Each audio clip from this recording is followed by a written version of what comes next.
Hello everyone, welcome back. Get comfortable, relax, and enjoy today's exciting fanfic. Now, let's begin part 2. Daemon sat on a comfy couch, with only his pants on, and his upper body had nothing but his coin necklace. Two gorgeous women sat next to him, in nothing but lingerie, one on each side, and he had his arms around their shoulders with a huge smile. HHHMM, what a night, the woman to his right cooed, she had long brown hair. Yeah, you have so much stamina, the one with black hair on his left said, as she traced circles around his pecs, feeling his defined muscles. They weren't big or huge, just defined and rock hard. I've never seen a man that could keep us both busy all night, the brown-haired one said. Mahehe, yes, there's more than enough of Daemon to go around, the blood angel said before picking up a cup of sake from the table in front of him, and drinking it. Ah, he sighed refreshingly with a smile. Just then a door to the room next to them opened and Narunia stumbled into the room holding his head and cringing. Fuck, he groaned. The wrong with you, Narunia? Daemon asked. I have a hangover, goddammit, he replied. I'm never drinking with you again. Oh, suck it up. I'm just showing what the good life is like, Daemon said. You speak so highly of life yet you take it without hesitation. Narunia said, sitting on the other side of the table. Oh. Are you a ninja or assassin? The black-haired woman asked. Ashina, don't pester him about things like that, it's his business, the brown-haired girl said. Why? Daemon asked Ashina. Because I think that's hot, she purred. Daemon grinned. Well, I'm no ninja or assassin, but I'm definitely a warrior of sorts. Are you like a mercenary or something? Take any job for the right price. The brown-haired one asked. Now look who's pestering Rika, Ashina said. Well, he started talking, so I guess he's okay with it, Rika said. Oh God, please. Don't get him started. He went on for hours when we were drinking at the bar. Narunia exasperated. You ask him a question about his goals and or life and he just goes and goes and goes. I thought he'd never shut up. Mahehehe. Ah, I do tend to babble though, don't I? Daemon chuckled. It's a curse. More sake? Rika asked, holding the bottle over his cup. Yes please, he answered, and she poured him a cup, which he drank down. So, what do you do then? Ashina asked. Daemon grinned. I could show you, but only if you accept a business proposal, of sorts, he said. Ooh, and what would that be? Ashina asked. Yeah, tell us, Rika said. Daemon grinned and stood up. My lord, are you doing what I think you're doing? I don't think that's wise, Narunia said. Silence, let me worry about these things, the blood angel said, before going to the door and locking it. He turned back to the women. Narunia, some room if you will, he said. Right, he answered, getting up and moving to the side of the room. Ahem. Daemon cleared his throat. Ooh, are you gonna sing? Rika asked with excitement. Ahahaha, like I can sing. Daemon laughed, before turning away and mumbling to himself. It's odd, I'm a godly figure of omnipotence, yet I can never land the simple note, God. So what you gonna do? Dance for us? Ashina asked. I don't know, do you want me to dance? I will, but I can't promise it'll be any good, Daemon said. Oh, for the love of just get on with it, boss man, Narunia said, rolling his eyes. Right, Daemon said, shaking his head. He then relaxed his body, and his wings of blood shot from his back, growing to their normal size. Ashina and Rika gasped and pushed back a little in their seats. Daemon looked at them and flapped his wings. I am the blood angel. Daemon, he bowed. Does that mean you like kill bad guys? If you're an angel and all? Rika asked. Humans are the bad guys. This world is forever doomed as long as humans walk this earth. I'm an envoy chosen to wipe humans from this planet, bringing true peace, before starting a new empire. I'm not sure I understand. Ashina said. Daemon smiled softly, before turning his wings from blood to red feathers, and he brought his right wing across the room to brush against Ashina's cheek. My dear. I am the savoir of this world, but in order to save it, he said, using his other wing to brush against Rika's face, and hold their heads up by the chin. I need allies, to help me lead my army. If you decide, I shall grant you almighty power, the power needed to survive the world to come before the new empire. All I ask is that you aid me in my quest. I do it, Ashina said. Ashina. Rika said. I don't like anybody but Rika and you. Every other guy that comes through here looking for a good night is a pig and a perverted jerk, who always finishes long before I do. You're polite, funny, energetic, and I'm guessing you're really strong, Ashina said. You've made your decision? Danemun asked. Yes. I'll help you, Ashina said. And you, Rika? Danemun asked. Well, I have to say, the benefits highly outweigh the sacrifice. I'll do it, Rika said. That's my girl, Danemun said before kneeling down and digging the chest of his jacket and pulling out 2 more vials similar to the ones he gave Narunia. In these bottles is the mixed assortment of blood, from all of the mighty Biju, and a few other demons. You drink this and you gain power beyond imagination, he said as red chakra emitted from his hand and was absorbed into the vials. Ashina held her hand out, and he gave it to her and hated Rika the other one, now drink. They popped the lids off the top and both downed the blood. Rika smacked her lips with a twinge of disgust on her face. Yuck, she said. Yeah, nasty, Ashina said. Hey, Danemun-sama, how many of those do you have? Narunia asked. Only 1 now, but I'll use that for another time, he replied. Arj, Ashina choked as her irises went red like Narunia's. The same happened to Rika. What's happening? Rika choked. Don't worry, it hurts at first but then the power overwhelms the pain, Narunia said. It feels great. It's the closest thing to an orgasm I've ever felt. Ashina fell off the couch onto the floor on her knees, coughing as her and Rika's bodies started glowing red.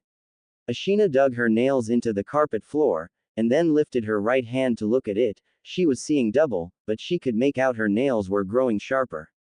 Rika's teeth all turned to razor-sharp, pointed fangs.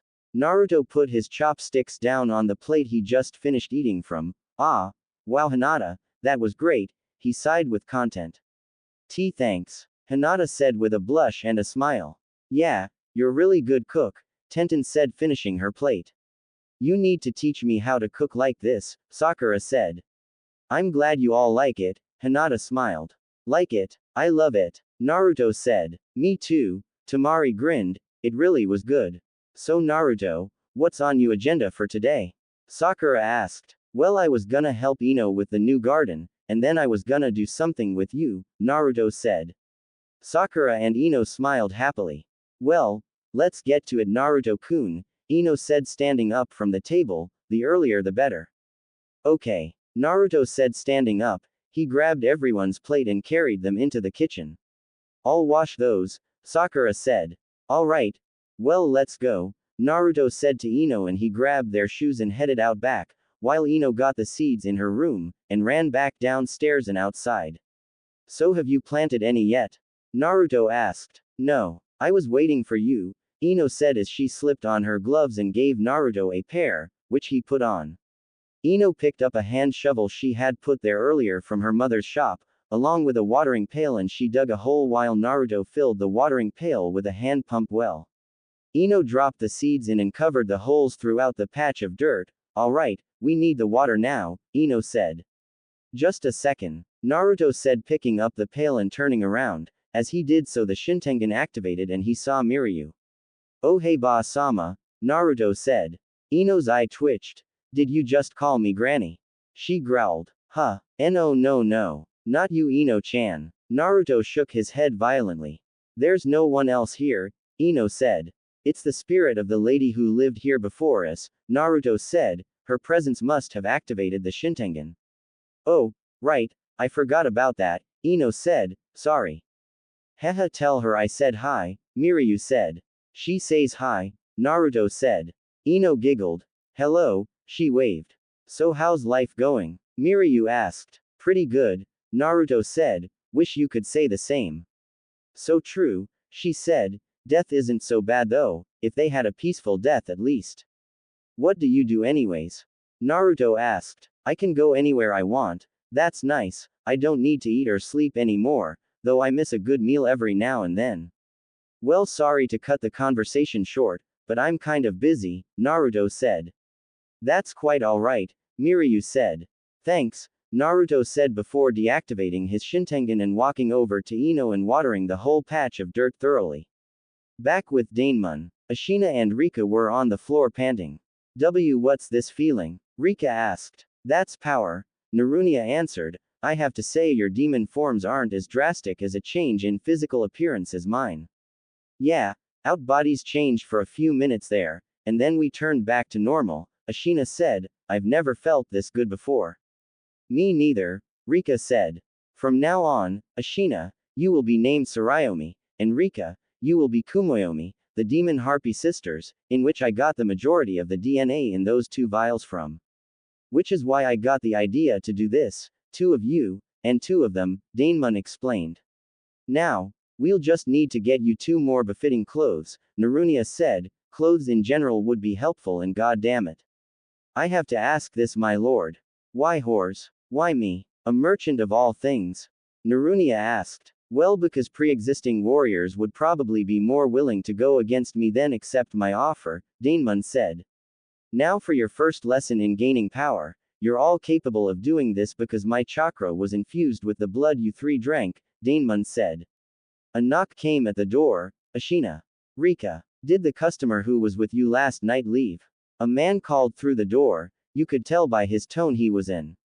Daemon took on a perplexed grin. How convenient. God really has forsaken this world, Daemon said before opening the door, grabbing the man by the throat and throwing him into the room roughly, before closing the door. The man raised his head. Hey jackass. What the hell's your deal? He asked, getting to his feet and turning to Daemon, only to see his wings. The man gasped in fear and dropped to his www. What the air you?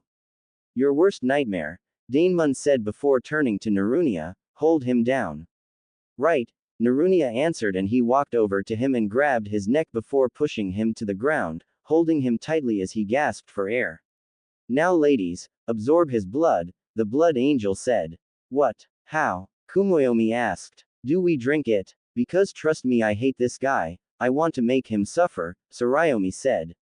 No, just touch him, and the rest comes with instinct if your intention is to absorb the blood.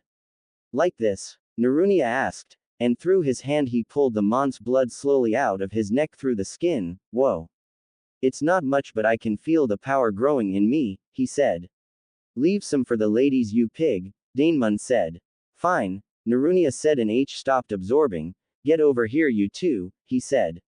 The 2 women walked up and put their hands onto his chest. This is because you treat women like things meant for your, Tsuruyomi said. Stop. The man choked. No. Kumoyomi said, and they both began pulling the blood from his blood, and with both of them doing it, he quickly withered into dusty dry skin and bone. Good, now there's lots of other people in this building, let's have you 3 go and take all of the blood you can find into yourselves, Daemon said. Gladly. This power is awesome, Tsuruyomi said. Naruto pressed Ino against the wall of the side of the house as she wrapped her arms around him, kissing, and playing with each other's tongue. HHHMMM, Ino moaned into the kiss, before breaking it. Hey Naruto. I don't think I'm going to leave any time soon, she smiled.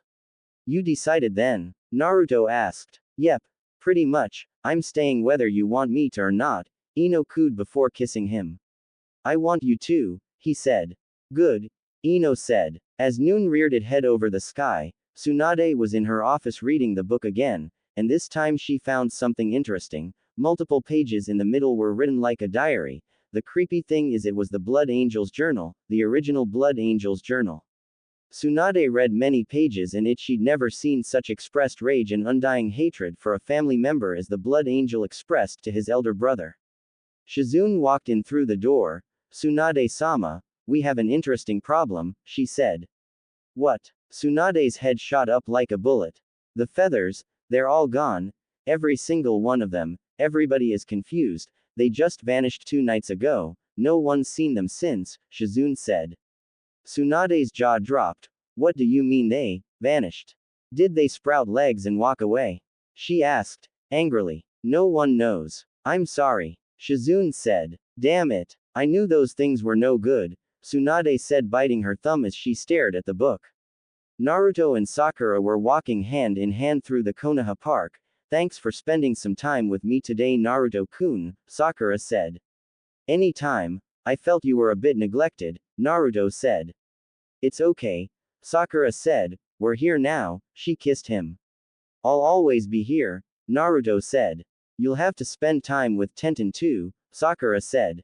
Yeah, I know, I still have 2 days of the week left, I can spend some time both days with her, Naruto said. You have a really big heart, you know that? Sakura said. What do you mean? Naruto asked. Well, despite the perverted side of having so many wives, you can actually find time to love and care for them all, Sakura said. You and the others mean a lot to me. Naruto said. I know. Hey, let's sit down over there and enjoy the warm sun, Sakura said, tugging him up a small hill where they sat down, and Sakura laid her head on Naruto's lap with her front side facing upwards. Naruto started combing his fingers through her soft, pink hair. You know, Sakura, you're really beautiful. I've always thought that, he said. I always thought of you as cute, just really annoying and stupid until I realized what you meant to me. Shortly after Sasuke left the village, Sakura said, the whiskers, never understood why you had them, until I found about Kyuubi, but I've always secretly loved how cute they were. Sakura blushed, rubbed the back of her hand against his cheek, thus his whiskers. Sakura, why would you ever think I would abandon you? Naruto asked. Oh. That, Sakura said. I never thought Sasuke would leave, but he did, so that fear was built into the back of my mind, that you'd do the same. I couldn't just leave you, Sakura. I guess you never realized how much you meant to me, he said softly. I don't deserve it. I was a bitch, even if I never meant any of it, Sakura said shamefully. It's because I knew you weren't a bitch at heart. I just needed to stay patient until I could find that side of you and pull it out, Naruto said. I'm glad you did, Sakura said. Naruto leaned over and kissed her on the lips, and she grabbed his head with her hand. Tsuruyomi slammed a full-grown male Tsutomu up against the wall, holding him in the air by the throat, as she drained his body of the blood within it. Narunia held one of the other whores down as he drained her body. Kumoyomi was holding a guy down on the bed by the neck, as he withered and died. Daemon looked around the main lobby, which had 4 people's corpses, which were nothing but dry skin and bone like all the others throughout the building. He grinned with approval. Good job, you even did it without hesitation, you 3, he said, walking into the back room they were in. It felt great to kill these bastards, Narunia said. You're too loud and rough, you could be more graceful, Kumoyomi said. Yeah, and more efficient, you make them suffer too long, Tsuruyomi said. Narunia turned his head to them and glared evilly, before turning his body to them. As it began to grow in size and muscle, he pulled his shirt off, his dark gray hair grew over his body, and he grew sharp claws, 3 wolf-like tails, and he grew a medium-length snout in which his canines exited from, giving him saber teeth. When done, he looked like a mixture of a werewolf and a saber-toothed tiger. He loomed over the now terrified duo of girls by 5 feet, before pointing to his face. Does this look graceful to you? He asked. His voice was much deeper, with more treble and a demonic tone to it. No. They said in unison.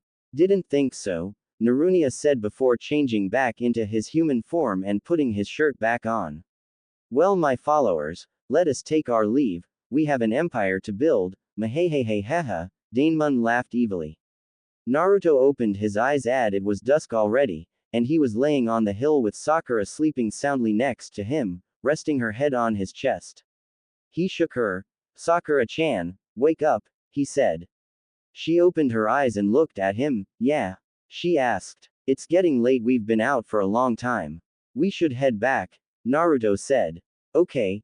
Sakura said. I hope Hinata has dinner ready, I'm starving, she said as they both stood up and walked back home hand in hand. It was still early in the morning and Naruto was in the backyard, on the porch reading the Shintengen scroll. Once again Hinata made an awesome breakfast, so he was full and pumped with energy. He read the scroll to himself out loud. There are 6 different types of spirits, each with their own aura, which is the main distinguishing attribute about the spirits and souls of the living. The list is as follows. He then looked at the list below it. White aura. Divine spirits, blessed spirits that were never really alive, angels. Green aura. Creature spirits, spirits of animals which wander the lands. Purple aura. Cursed spirits, souls which have been cursed or tainted by a foreign influence. Blue aura. Free spirits, the most common souls and spirits, often the normal individual, or the soul of a normal individual after death. Black aura, forsaken spirits, souls of sinners, and those who never accepted death. Red aura, demonic spirits, the souls of demons.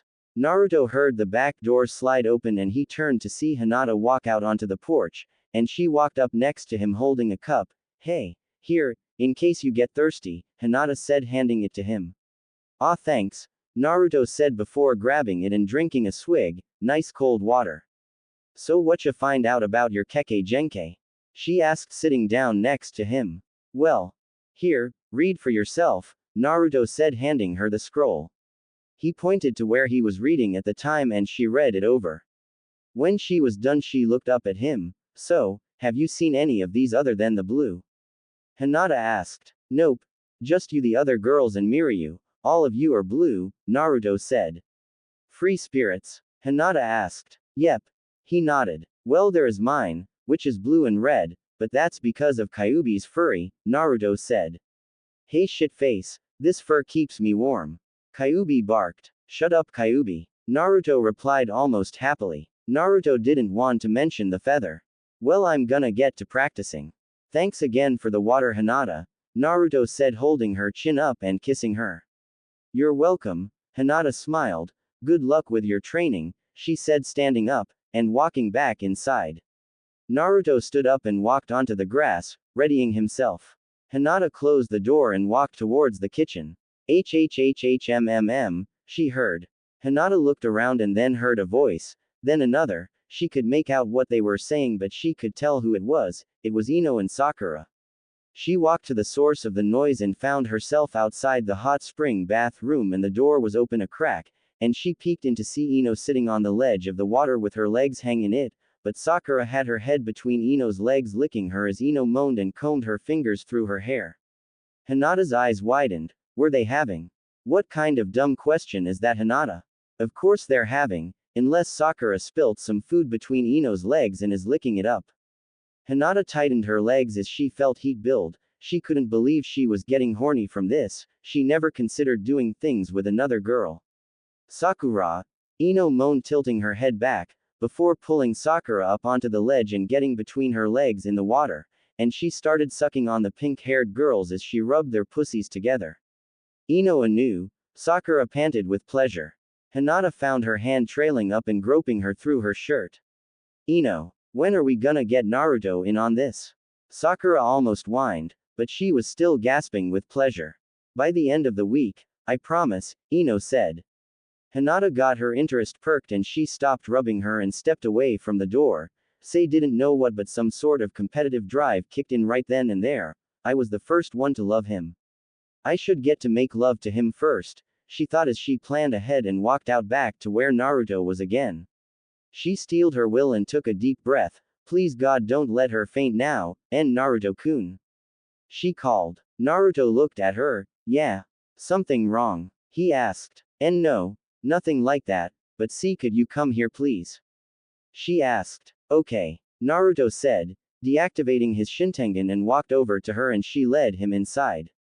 What is it? He asked. In private, she said, tugging him into his room, closing and locking the door behind them. What's wrong, Hinata? Naruto asked. Nothing, she said, blushing. It's just, she trailed off as she sat down on the bed with her knees in her chest.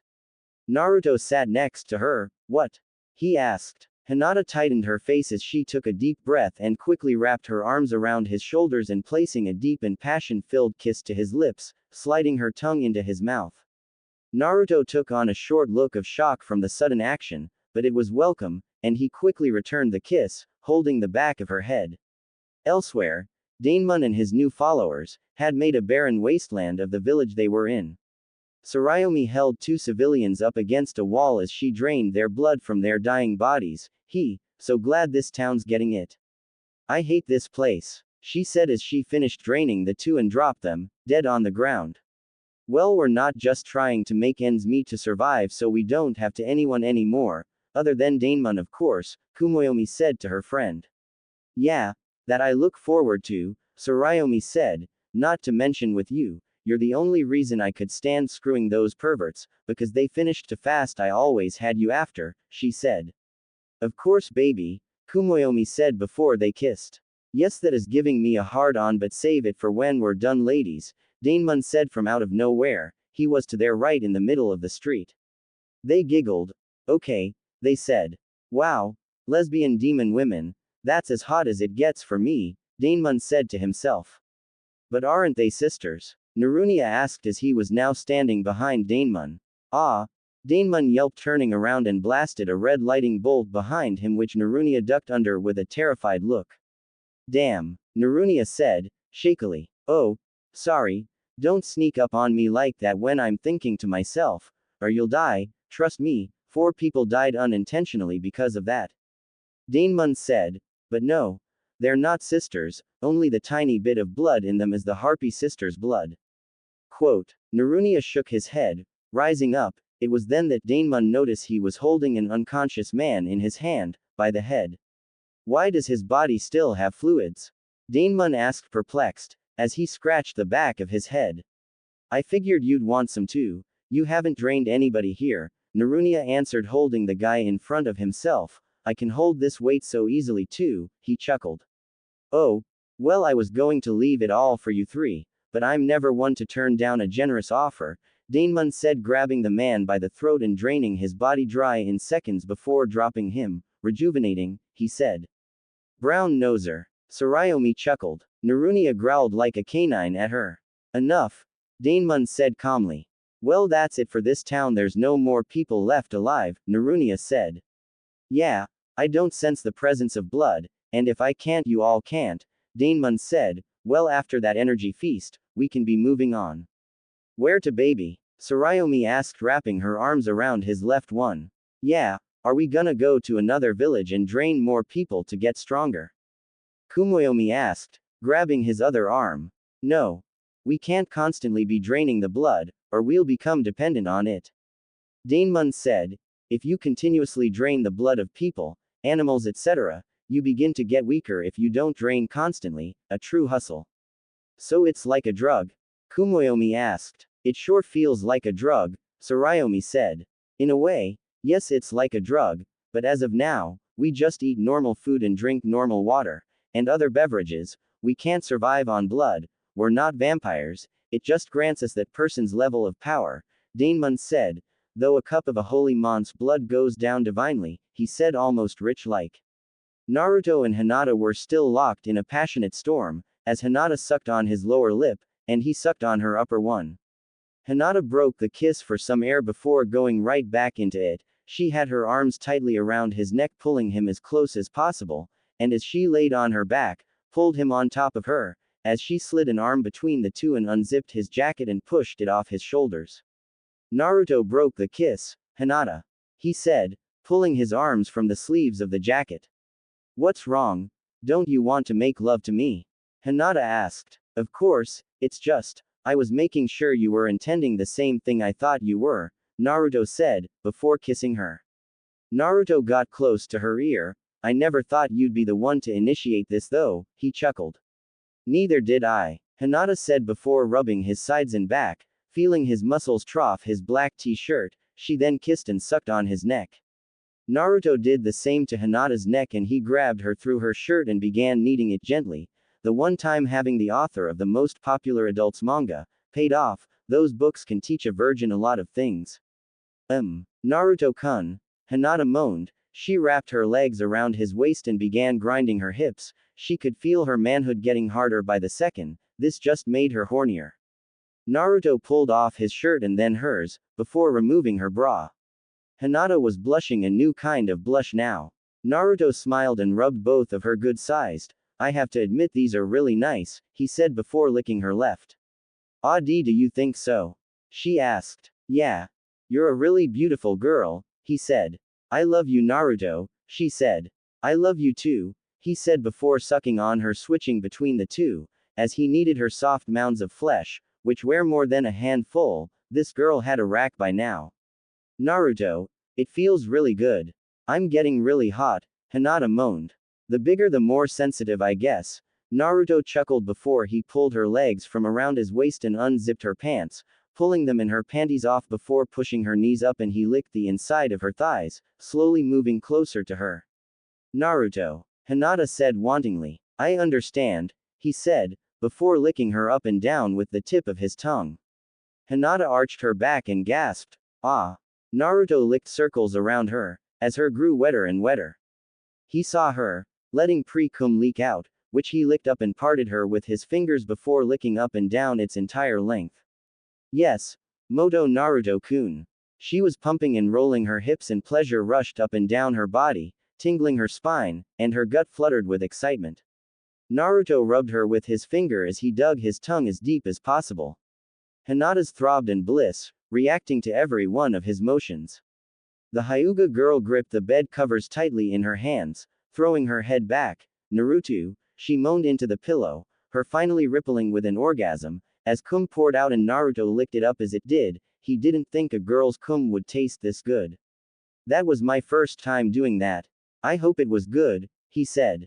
Hinata lay panting on her back, still blushing. I've never felt so good and been so happy before. Naruto smiled. Are we gonna go all the way? Hinata asked. If you want to. Naruto said. I do. I want to make love to you more, Hinata said. Okay. Naruto said before kissing her. He pulled back and unzipped his pants. Hinata pushed his hands out of the way and pulled his pants and boxers down a little, enough to let his rock hard, manhood free. She blushed looking at it, but she licked the top of it. Ah! Naruto gasped. Hinata grabbed it with her hands and started stroking it up and down. She then closed her eyes and took the top into her mouth, swirling her tongue around. Naruto moaned and grabbed her head. Hinata. She used her other hand to pull his pants down more and rub his balls still, sucking and stroking his. My god. Ooh man, you're good Hinata. Hinata inwardly beamed. She was glad she could pleasure him like he pleasured her. Shit. I'm coming, Naruto said, and he released his cum deep into Hinata's mouth and she slowly drank it down, savoring the taste, and she pulled away. He then pulled his pants all the way off. Are you ready Hinata? Naruto asked, pushing her to her back, and getting above her. Why yes, please Naruto-kun. Hinata said. Naruto grabbed his and guided it gently into her, sliding as deep as possible before coming to a slight stop. Just a little more Naruto. You're about to take my virginity, Hinata said. It'll hurt won't it? Naruto said. Yes, but I still want to. Hinata said. Just take it slow please, she said. Of course, he said, and he kissed her and slid it all the way in, breaking the hymen, causing her to cringe in pain. He slowly pulled back and then pushed it back in. Hinata wrapped her arms around his body tightly and squeezed, tears building in her eyes. Are you okay Hinata? Naruto asked. Yes. Please don't stop. I have to deal with it, she said. I know you don't want to hurt me, but don't stop. Okay. He said, continuing to pump slowly and gently. She was so tight it would feel amazing, but he couldn't feel pleasure knowing she wasn't at the moment, so he just waited. As time passed, Naruto felt her tight grip around him loosen and loosen. How are you feeling Hinata? He asked. It still hurts a little, but it's starting to feel good. You can go a little faster now, Hinata said. Naruto picked up his pace a little, and Hinata started to move in sync with him, matching his movements. HHM, Hinata hummed, faster. Naruto started to go faster and a little deeper with each thrust. Hinata's toes started to curl as the pain disappeared, and it was filled by the pleasure of Naruto's manhood which filled her. Naruto-kun. Yes. Hinata moaned. Now Naruto was starting to feel good again, knowing she was too. Hinata rolled him over to get on top, and she put her hands on his shoulders before rolling and bouncing her hips, riding his. Yes. Hinata moaned. Kami yes. Hinata. Naruto said. Hinata's cum was covering Naruto's manhood as she moaned with bliss, bouncing up and down. Faster Hinata. Naruto said. Hi. She said and began going as fast as her hips could, rolling and bouncing up and down. I'm coming, Naruto said. So am I. Hinata groaned. With that they both came, Hinata's tightening around him. Ah! They panted, and Hinata went limp on top of him. Thank you so much Naruto. She said. I love you. No problem, Hinata. I love you too, he said, kissing her on the lips. Outside the bedroom door, Ino and Sakura stood with their ears to the door, and faces of astonishment. Hinata beat us to him. Sakura said, I know, but she did love him before us. Ino shrugged. Tamari and Tenten walked in the front door with some groceries in bags. Hey, we're back, Tenten said. Hey, Sakura greeted. Girls, get this, Naruto and Hinata aren't virgins anymore, Ino said excitingly. Does that mean what I think it means? Tenten asked. Yeah, they had, Sakura said. Darn, I wanted to deflower Naruto, Tamari huffed. Oh well. Hinata was loving every second of it too, well except for the initial penetration, Ino said. HHHMM, is that good? Tenten asked. I guess. Tamari said, inwardly cursing her luck. The bedroom door opened and Naruto and Hinata walked out to see everyone staring at them. So how was it? Ino asked. Did it feel good, Hinata? Naruto and Hinata blushed. Damn, is there not a drop of privacy in this world? Naruto asked. Well, you two were so loud, how did you expect us not to catch on? Sakura said. Yeah, Hinata, come on, tell us all about, Tamari said, tugging her by the arm. Io grabbed her other arm. Yeah, tell us. But Hinata started to protest, but Tamari and Ino had already won. They pulled her off to the side. Well, this is awkward, Naruto said. Don't worry about it. I knew you were gonna choose her too, Sakura said. She deserves it. She's been waiting all these years just to even kiss you. Thanks for being so understanding, Naruto said. With this many wives you need to be understanding, Sakura said, walking off. Naruto turned to Tenten. So, do you wanna do something? He asked. I'm not gonna have with you if that's what's you asking, Tenten said. Not yet. No, I'm too tired right now to go again anyways. Do you wanna go get some ramen? He asked. Sure. She shrugged. That sounds good. Okay. I'll buy, Naruto said. They walked over to the door and slipped on their shoes before Naruto held his arm out for her to grab. She smirked. So you're a gentleman? She asked. I can be. Yes, Naruto said. You just gotta give me a chance. Deal, she said, hooking her arm with his, and they exited the house. Hey, I'm not too sure about this, Naruto whimpered in a desperate plea for mercy. Struggling to pull his arms and legs free from the rope that bound him to a large rock near the house. Oh, don't worry, Tenten cooed with a grin, just before she pulled out 2 handfuls of kunai, shuriken, and drop knives, before rearing them back to throw. It's just my daily target practice. Did Neji ever agree to this suicide? Naruto flailed in vain. Just don't move and no harm will befall you, if you're lucky. What? Naruto screamed, just before Tenten threw the weapons through the brisk morning air with high speed. Ah! Naruto yelled as 2 of the weapons lodged into the rock on either side of his head. 2 nearly hit each hand, and 1 went right between his legs to close for any sort of comfort to befall him. Inside the region of Naruto's mind and soul, Kyuubi lay rolled into a ball in his cell, sleeping. When Naruto's screams awoke his slightly, he looked up and slammed his tail on the roof. Shut it up, Kit. I'm trying to sleep. Silence. Kyuubi laid his head back down and dozed back to sleep. Back in the waking world, Tenten pulled out a large scroll and unraveled as she spun around, smearing blood from her finger on them, sending a countless flurry of weapons straight for Naruto. Oh my god. Ah! Naruto screamed, squirming to get free. Kyuubi whipped open his bloodshot eyes with pure fury, and sat up. What the my? Ah! He roared, seeing the mental image of the cloud of death heading straight for Naruto. As Naruto screamed, a huge wave of red chakra blasted out from the front of his body and deflected all of the weapons, sending them in random directions all over. Whoa! Tenten snapped. That was, wow. Tenten, can you please untie me now? Naruto yelled. Fine, Tenten said as she walked up and cut the rope with a kunai. Thank you, Naruto said, rubbing his sore wrists. None of them would have actually hit you though, Tenten said. I have no guarantee of that, Naruto said. Now, why don't we spar or something? Okay, but I suck at taijutsu, she said. Improvise, it's what I do. Naruto said. Ready? Sure, as I'll ever be, Tenten said. Daemon watched as Narunia, Tsuruyomi, and Kumoyomi drained the blood of a family on a farm in the plains. It was a big family, 3 boys and 2 girls, all in their teens, not to mention the parents. The blood angel walked past the father and noticed something on the ground, a cigarette that dropped from the father's mouth when Narunia drained him. It was only about 25 gone and still smoking, so he picked it up. You shouldn't let things go to waste now, he said, taking a slow drag of the cigarette and inhaling it. He exhaled rings of smoke, and sighed with content, before walking over to his followers, Tsuruyomi and Kumoyomi, putting on the girls' clothes. So, shall we be going then? Daemon asked. Sure. We're done here.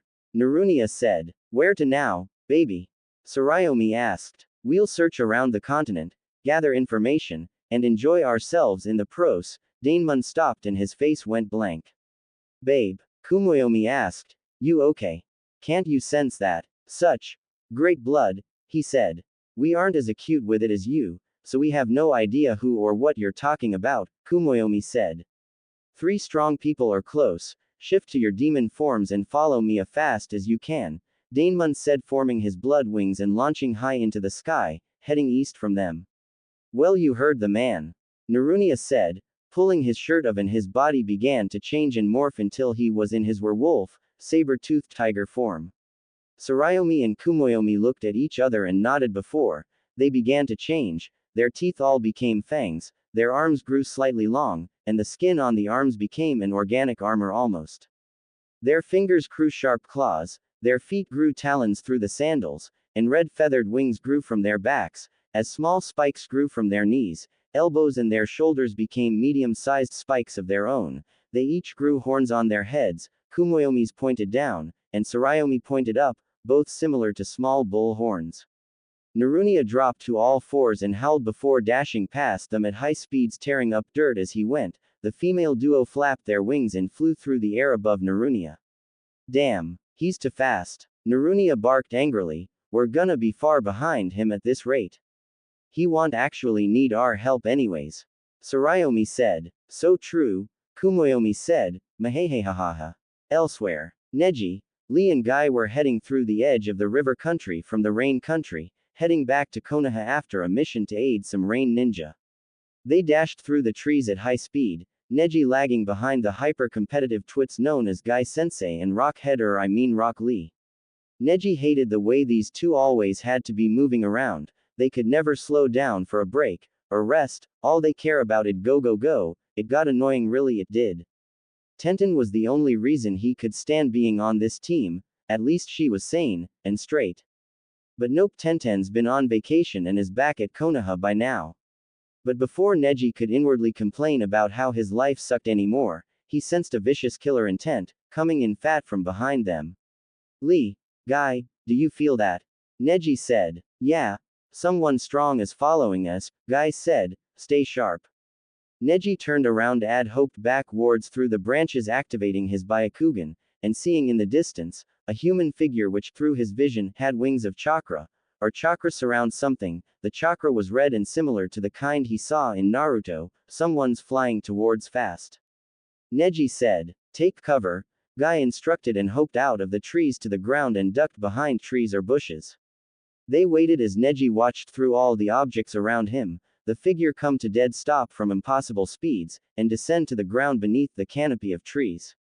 Don't bother hiding, I know you are there, Daemon said, looking to his right, the direction of their team.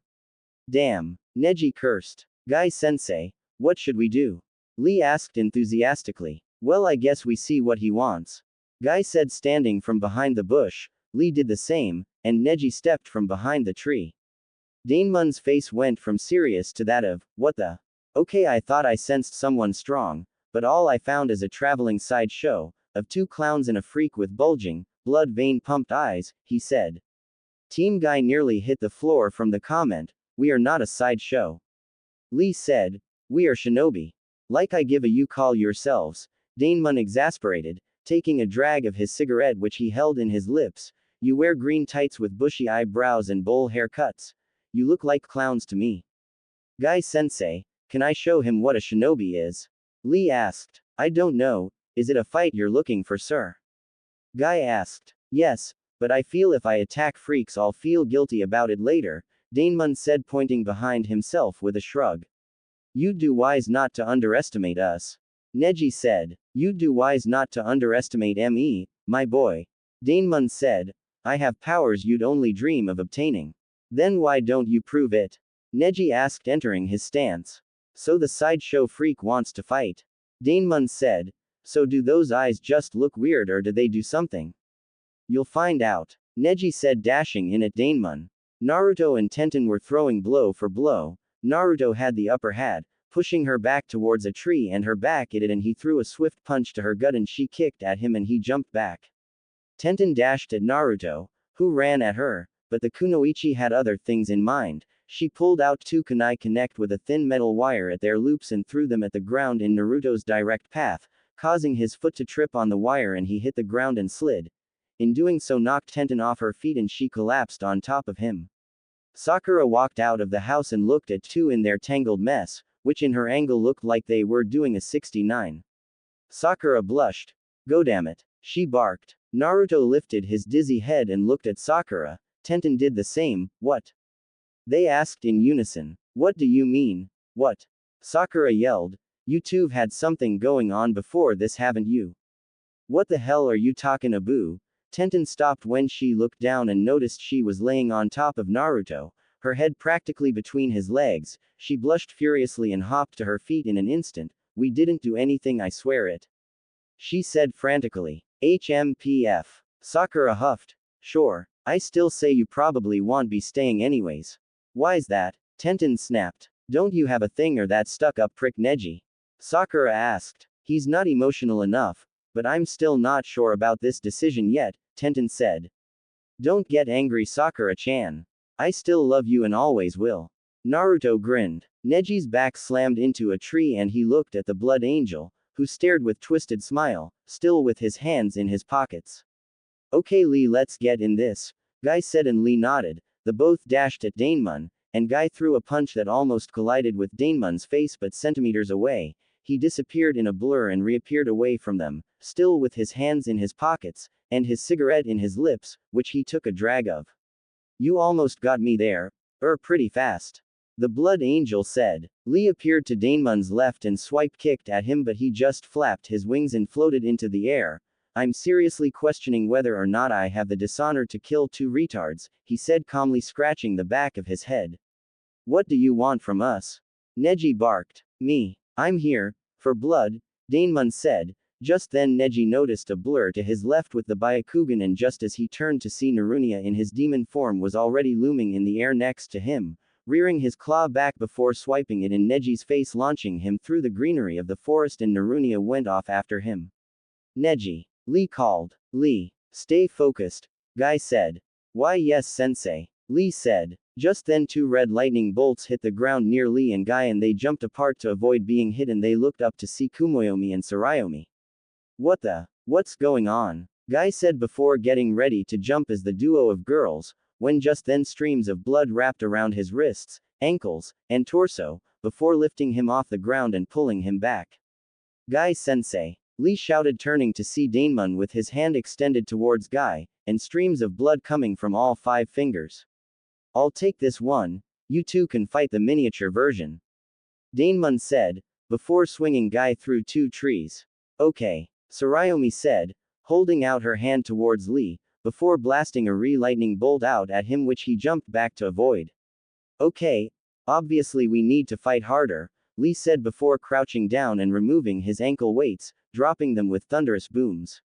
Lee dashed at Daemon to aid his sensei, when Kumoyomi appeared in front of him and extended her wings and blasted multiple beam-like bursts of red chakra at him. Lee swerved and dashed to the sides, barely avoiding the onslaught when Tsuruyomi appeared in his path and swiped her large clawed hand at him when he jumped back on a dime, watching a few strands of his hair fall to the ground. The taijutsu specialist looked up at the duo and grit his teeth. RRRRR. Guy dashed at Daemon at blinding speeds, disappeared and reappeared behind him, slamming a punch into his back, causing him to fly through a couple of trees. Guy saw a blast of red lightning shoot from Daemon's position from behind the brush, and he rolled to his right to avoid the blast. Neji lifted himself from the ground and looked at Narunia, who slowly paced towards him. What do you want? Why us? he asked. Because you three have excellent power, we want it. Narunia said. Shall we begin? Neji entered his stance. I have to regroup with Guy and Lee, or we're probably gonna die here. Neji said, activating his Byakugan again. Naruto, Tenten, Temari, Hinata, Sakura and Ino were sitting inside the house drinking tea and relaxing. Sakura had her head leaning on Naruto's shoulder. As they sat on the couch, Hinata sat on the other side of him. So, I'm bored, how do you propose we solve this? Temari said. Naruto said, scratching his chin. We could have an orgy. Ino chuckled. Everyone whipped their heads to her, one or two looks of approval and one or two of, what the, it was a joke, she said. Everyone turned away. Well, I think I'ma go talk to Granny about the land of the waves and to check something she has, anyone wanna come with? Naruto said. I'll go, Tenten said. I'll go too, Sakura answered. What about you, Hinata? Temari. Ino. He asked. I wanna clean up the house, Hinata said. Temari said she'd give me a hand. Yep. Temari nodded. And I'm going to work in the garden in a minute, Ino said. Okay. Well, have fun with that then, Naruto chuckled, and him and the two other girls went to the door, slipped on their shoes and exited the house. Once they arrived at the central building, they went inside and up to the top floor. They knocked on Tsunade's door. Come in, Tsunade called. They opened the door and walked in. Oh, well, this is a welcome visit, unless this about the two of you saying you're not staying with Naruto, Tsunade said. Well, I'm never gonna leave, Sakura said. And I'm still in the process of building a relationship, if any, with him, Tenten said.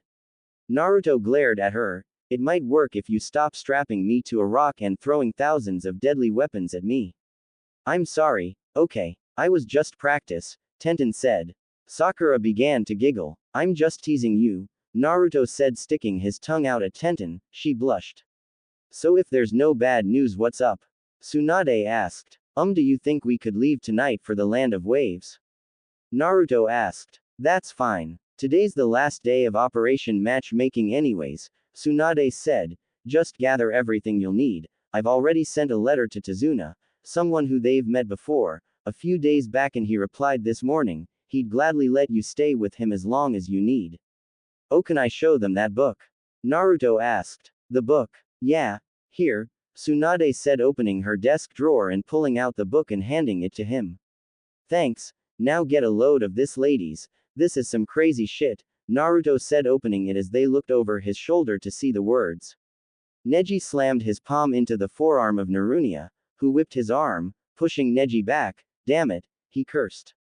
Give up, boy, you can't beat a demon by yourself, Narunia said before blue fire gathered in his mouth, frozen fire. He roared and blasted out the azure blaze, which Neji gasped at before spinning around. Rotation, the blue flames rippled off of the dome of chakra, and froze the trees behind him in a layer of ice. Ha! Impressive, Narunia said before dashing on all fours at Neji, who just stopped his rotation, and Narunia's shoulder speared him in the gut, sending him into a thick tree, lodging him in its trunk. Arg. Neji coughed up blood. Narunia grew a sinister grin. Did that hurt? I apologize, he mocked. RRRR. Neji looked up at him, then pulled himself from the tree and landed on his feet, ready to fight more. Guess you're more resilient than I gave you credit for, boy, Narunia said, before dashing back at him. Guy and Daemon exchanged blow for blow, in a storm of fists and kicks as they jumped from tree to tree. So despite your ridiculous looks, you can actually fight, and almost on par with me, Daemon grinned. But taijutsu isn't my specialty, it's blood, he shouted before blasting out a high-pressure surge of blood from his right hand that pushed Guy through some trees and into the ground. Daemon held his palm to the sky and thin streams of blood came from his fingers and palm before he swung his arm down like you would a sword, and the blood instantly became just that. A sword, a dark red one-edged sword, its shape similar to a bat wing, no fine details, just the shape. Now, perish mortal, the blood angel roared. Ketsukiri.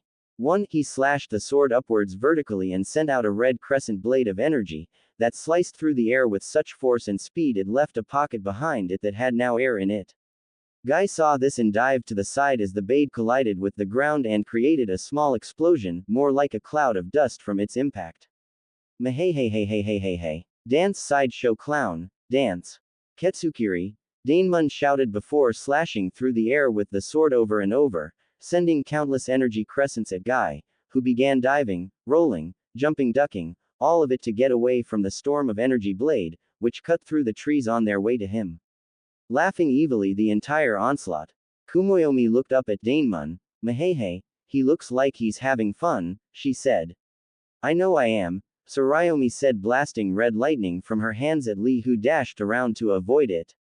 Kumoyomi dashed in at Lee and swiped her hand backwards, hitting him in the chest, sending him rolling back. He regained himself and looked at them. I can't beat them like this. Forgive me, Guy-sensei, he thought, before crossing his forearms in front of himself, and his chakra began rising exponentially.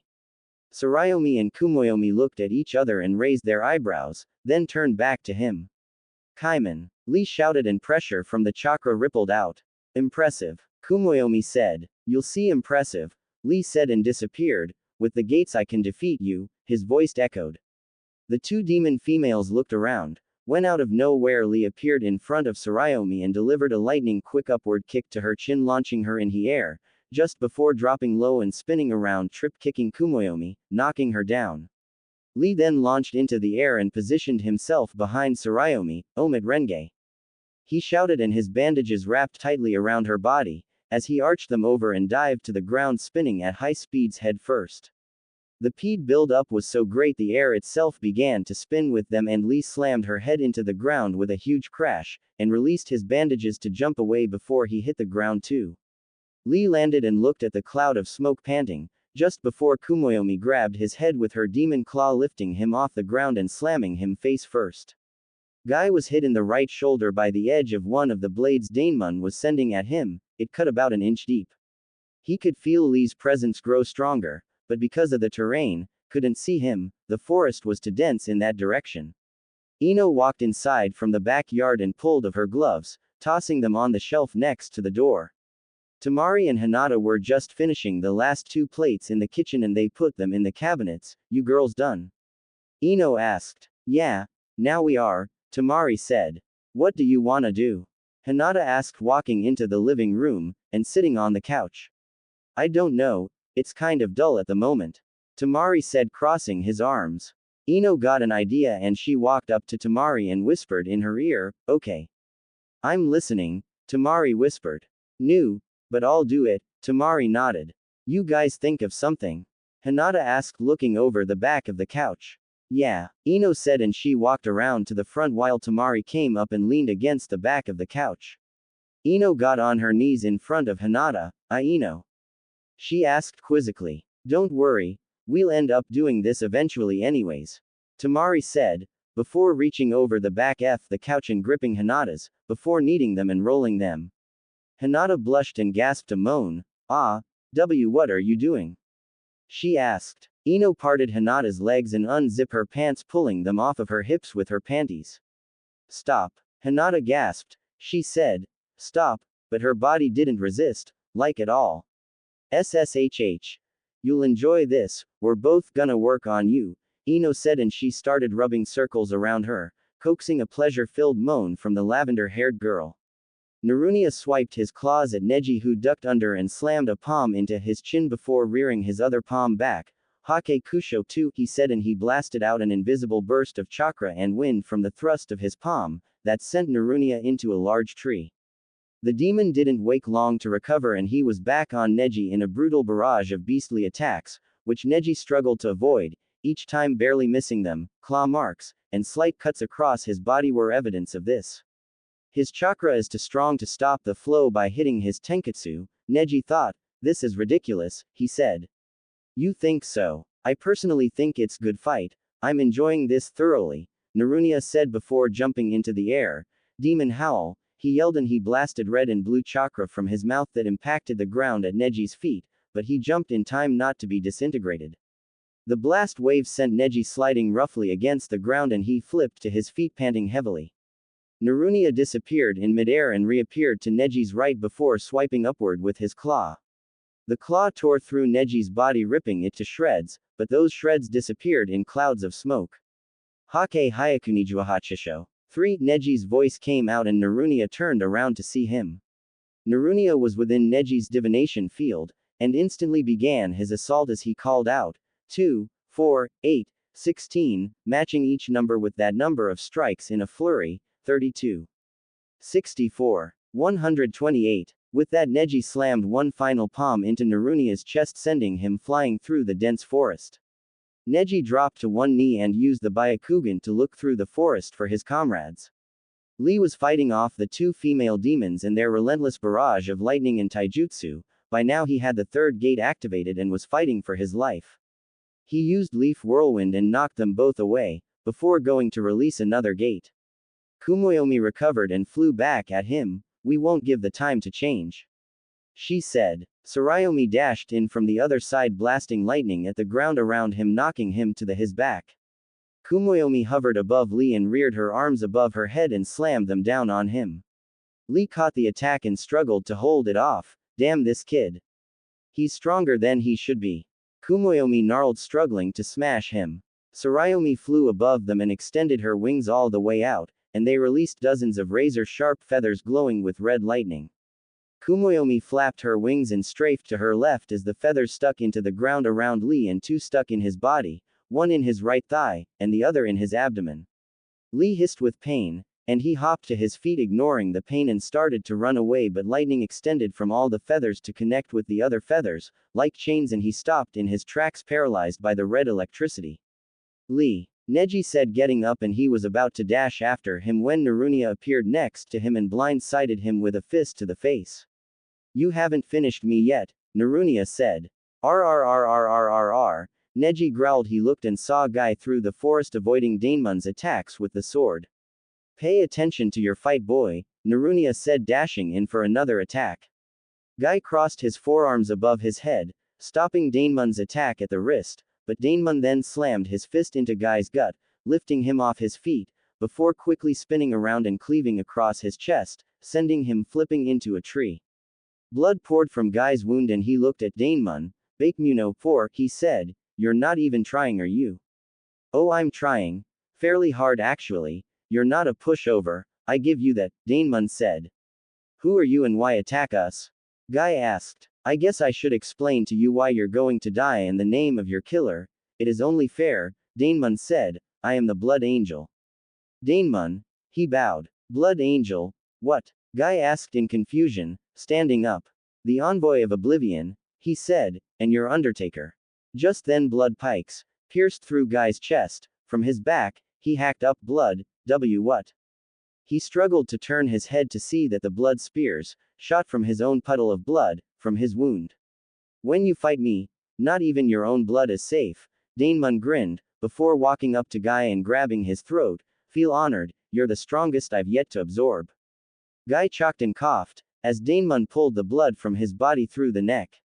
The taijutsu master grabbed the Blood Angel's arm and struggled to pull it off, but his muscles were already disappearing by the speed he drained his body. Guy reared a fist back and threw it at Daemon's face. It connected, but it was too weak to even move the flesh of his face. Guy's body withered and he eventually went limp. Not a drop of moisture left in his dead body. Neji saw this through the trees and how all the chakra was pulled from his leader's body. Guy, he yelled, just before he got back-handed in the chest by Narunia, and sent rolling. Sakura, Naruto and Tenten were walking back to the house. That book was creepy, Tenten said. Agreed, Sakura said. I get a bad vibe from it.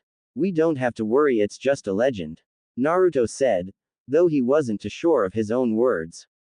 They walked up to the door and went inside, kicking off their shoes. They walked into the living room to see Temari laying on her back, with Ino grinding their pussies together, and Hinata was straddled over Temari's head as the sand kunoichi licked her. What the hell? Tenten yelled. They finally noticed the other three, and Ino, Temari, and Hinata looked to see them. Hinata shrieked with embarrassment and covered herself up, grabbing her clothes and frantically putting them on.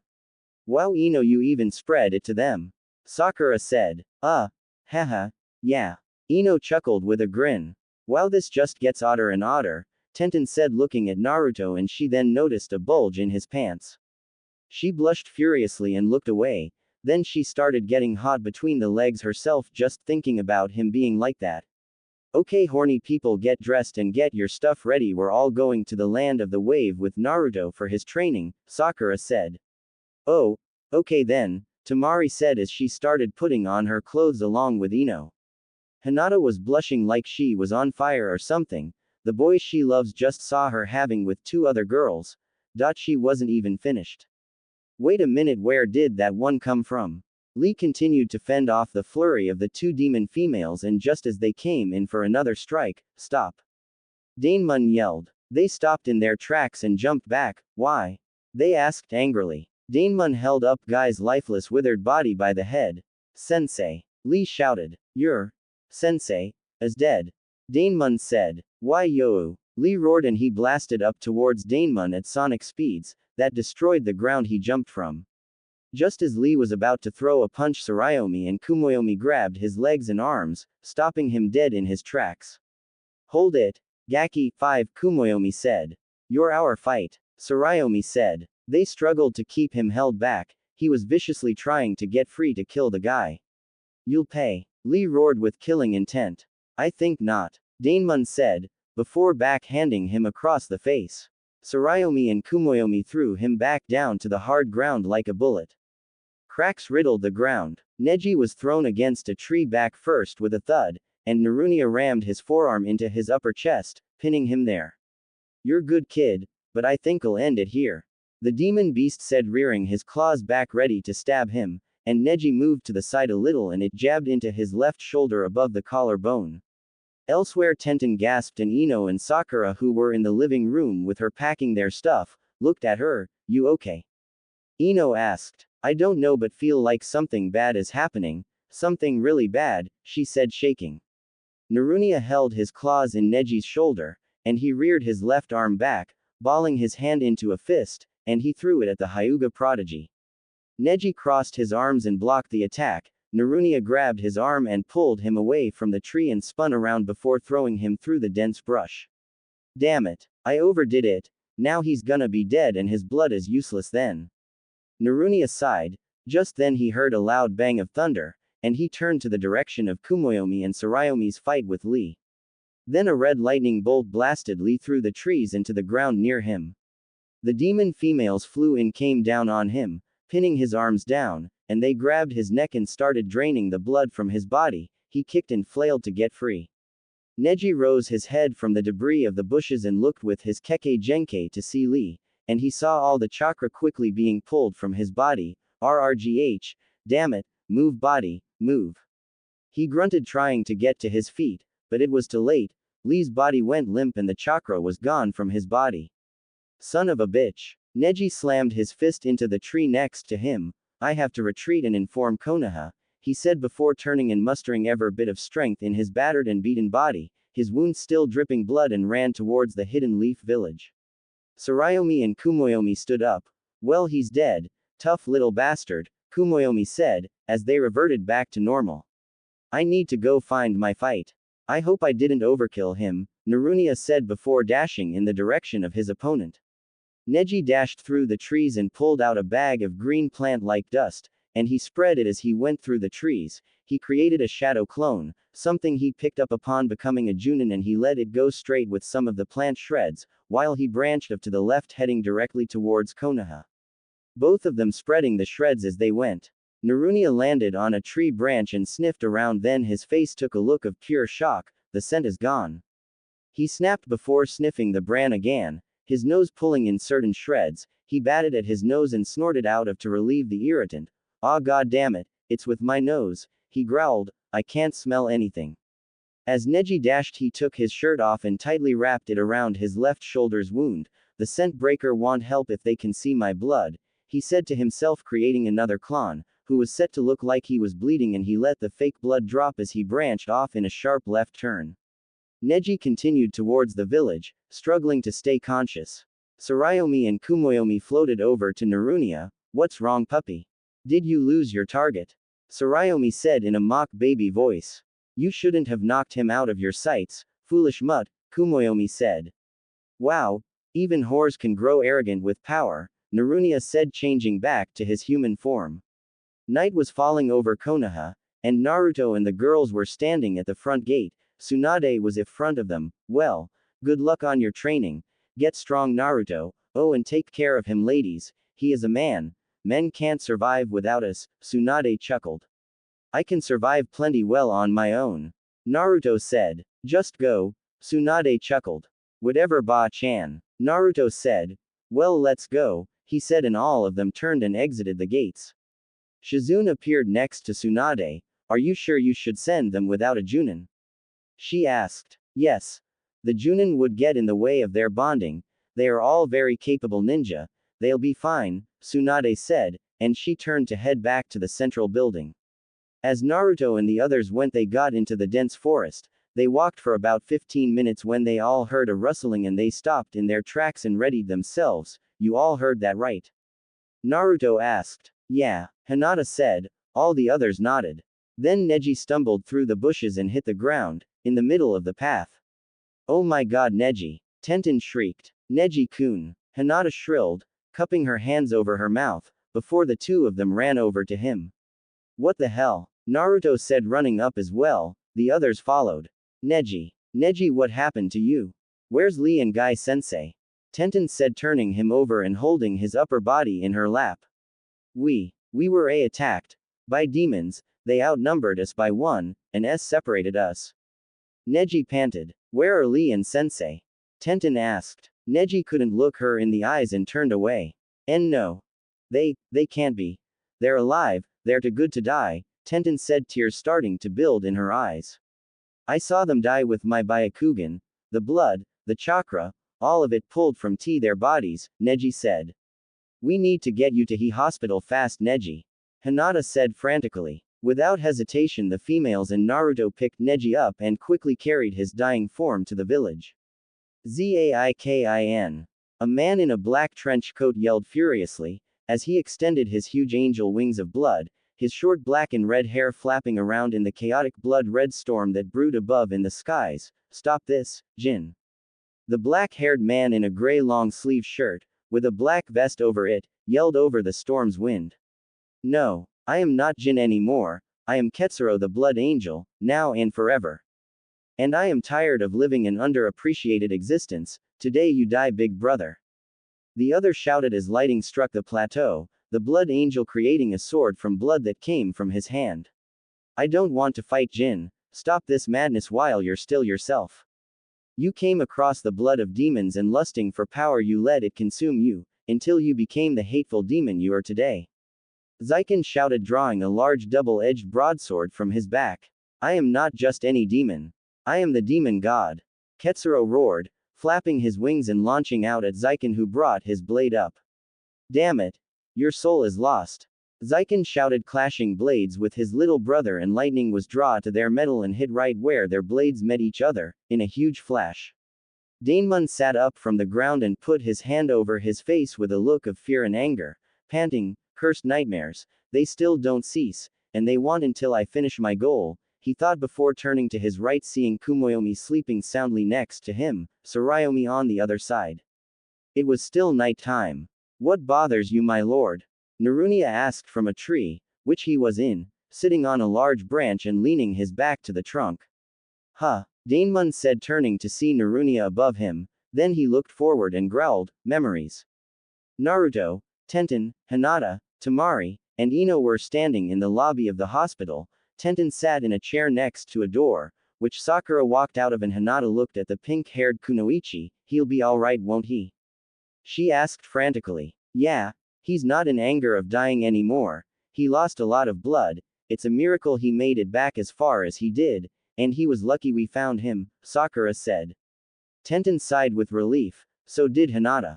What happened is what I wanna know, Naruto said angrily. Tsunade walked out of the same door and looked at the group. Don't worry about this whole thing. Neji's okay, and we won't be able to find anything out until he regains consciousness, so you all should keep your appointment in the land of the waves, she said.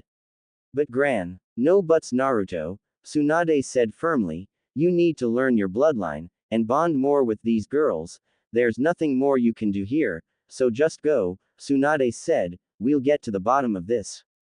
If you say it's alright. Naruto said, somewhat reluctantly. Yeah, let's just go, she's right, we can't do anything more, Ino said. Alright, the others said in unison and they grabbed their backpacks and exited the hospital room. Tsunade looked up and sighed, please God, if you really exist, don't let this happen, not if it's what I think it is. So, should we move on to the water country now? Narunia asked standing next to Daemon, on the edge of a cliff. Yeah, we've been in the rain and wind up until now, wave is next then the lightning and then earth and then the strongest. Konoha, Daemon said. Explain to me why you're going to all the countries, Narunia said. Simple. To learn more about this world, its people, its strengths, its weaknesses. And to gather as much power for the four of us as possible before striking the strongest country and taking over, Daemon said. Did you plan all of this before you went into hibernation? Narunia asked. Yes. Question. Why did you go into hibernation, Master? Narunia asked. Because in my travels to find my father's power, I stumbled across a cave high in a mountain top that had a shrine in it, which at the sacrifice of 4 other people's blood, I could be sealed into the stone pedestal, then sleep for 10-15 years. This process has made me immortal, Daemon said. Narunia's eyes widened. You're immortal. He snapped. I can no longer die. Daemon grinned. Nothing can stop me now. So you could get cleaved in half and be totally okay? Narunia asked. Well, I'm pretty sure it would hurt like a cold hell to Satan, but I would live, yes. Daemon said. You could blow me to tiny pieces and not kill me. If you could blow me to tiny pieces in the first place, maheheheheha, he chuckled. I see. Well, I guess I should wake the other two. Narunia said, turning to the sleeping females, and he walked up to Tem, and kicked them slightly. Get up, women, he said, crossing his arms. Tsuruyomi sat up. Jackass, don't you have any respect for women? She growled. Seriously, mutt face, Kumoyomi said. Oh, I hold women in high regards, but you see, the thing is. Narunia trailed off before looking around his surrounds, then back to them. I don't see any women. I only see 2 power-crazy demon whores who only want a heart in them. Kumoyomi huffed. Lord Daemon, are you gonna let him treat us lick? She stopped when she saw Daemon suppressing a laugh and cupping a hand over his mouth. I'm sorry, that was mahehe actually a good one. Daemon said through laughs. Though I can't blame them, Daemon's everything a woman could want, he said in the third person. Men. The females huffed angrily in unison. Oh, don't let that get to you girls. Kaaww. An eagle screeched as it flew in and started clawing Daemon's face with its talons, shrieking and shrilling. Ah, get this thing off of me, Daemon yelled as the bird ripped at his face. He flailed and screamed before punching it, knocking it dead to the ground. Daemon was panting, with dozens of deep cuts all over his face, which slowly began to close themselves. That was random, he said. Seriously, Narunia said, turning towards his master. Just then the females both tackled him to the ground. We'll take you to talk shit, mutt face, Tsuruyomi yelled, as they became a ball rolling around and attacking each other. Daemon began to laugh and stumble backwards from it, then bumped into a tree, causing a beehive to fall on his head. Narunia transformed to his demon form and threw women off of himself. Back off, or I'll rip your faces clean from your skulls.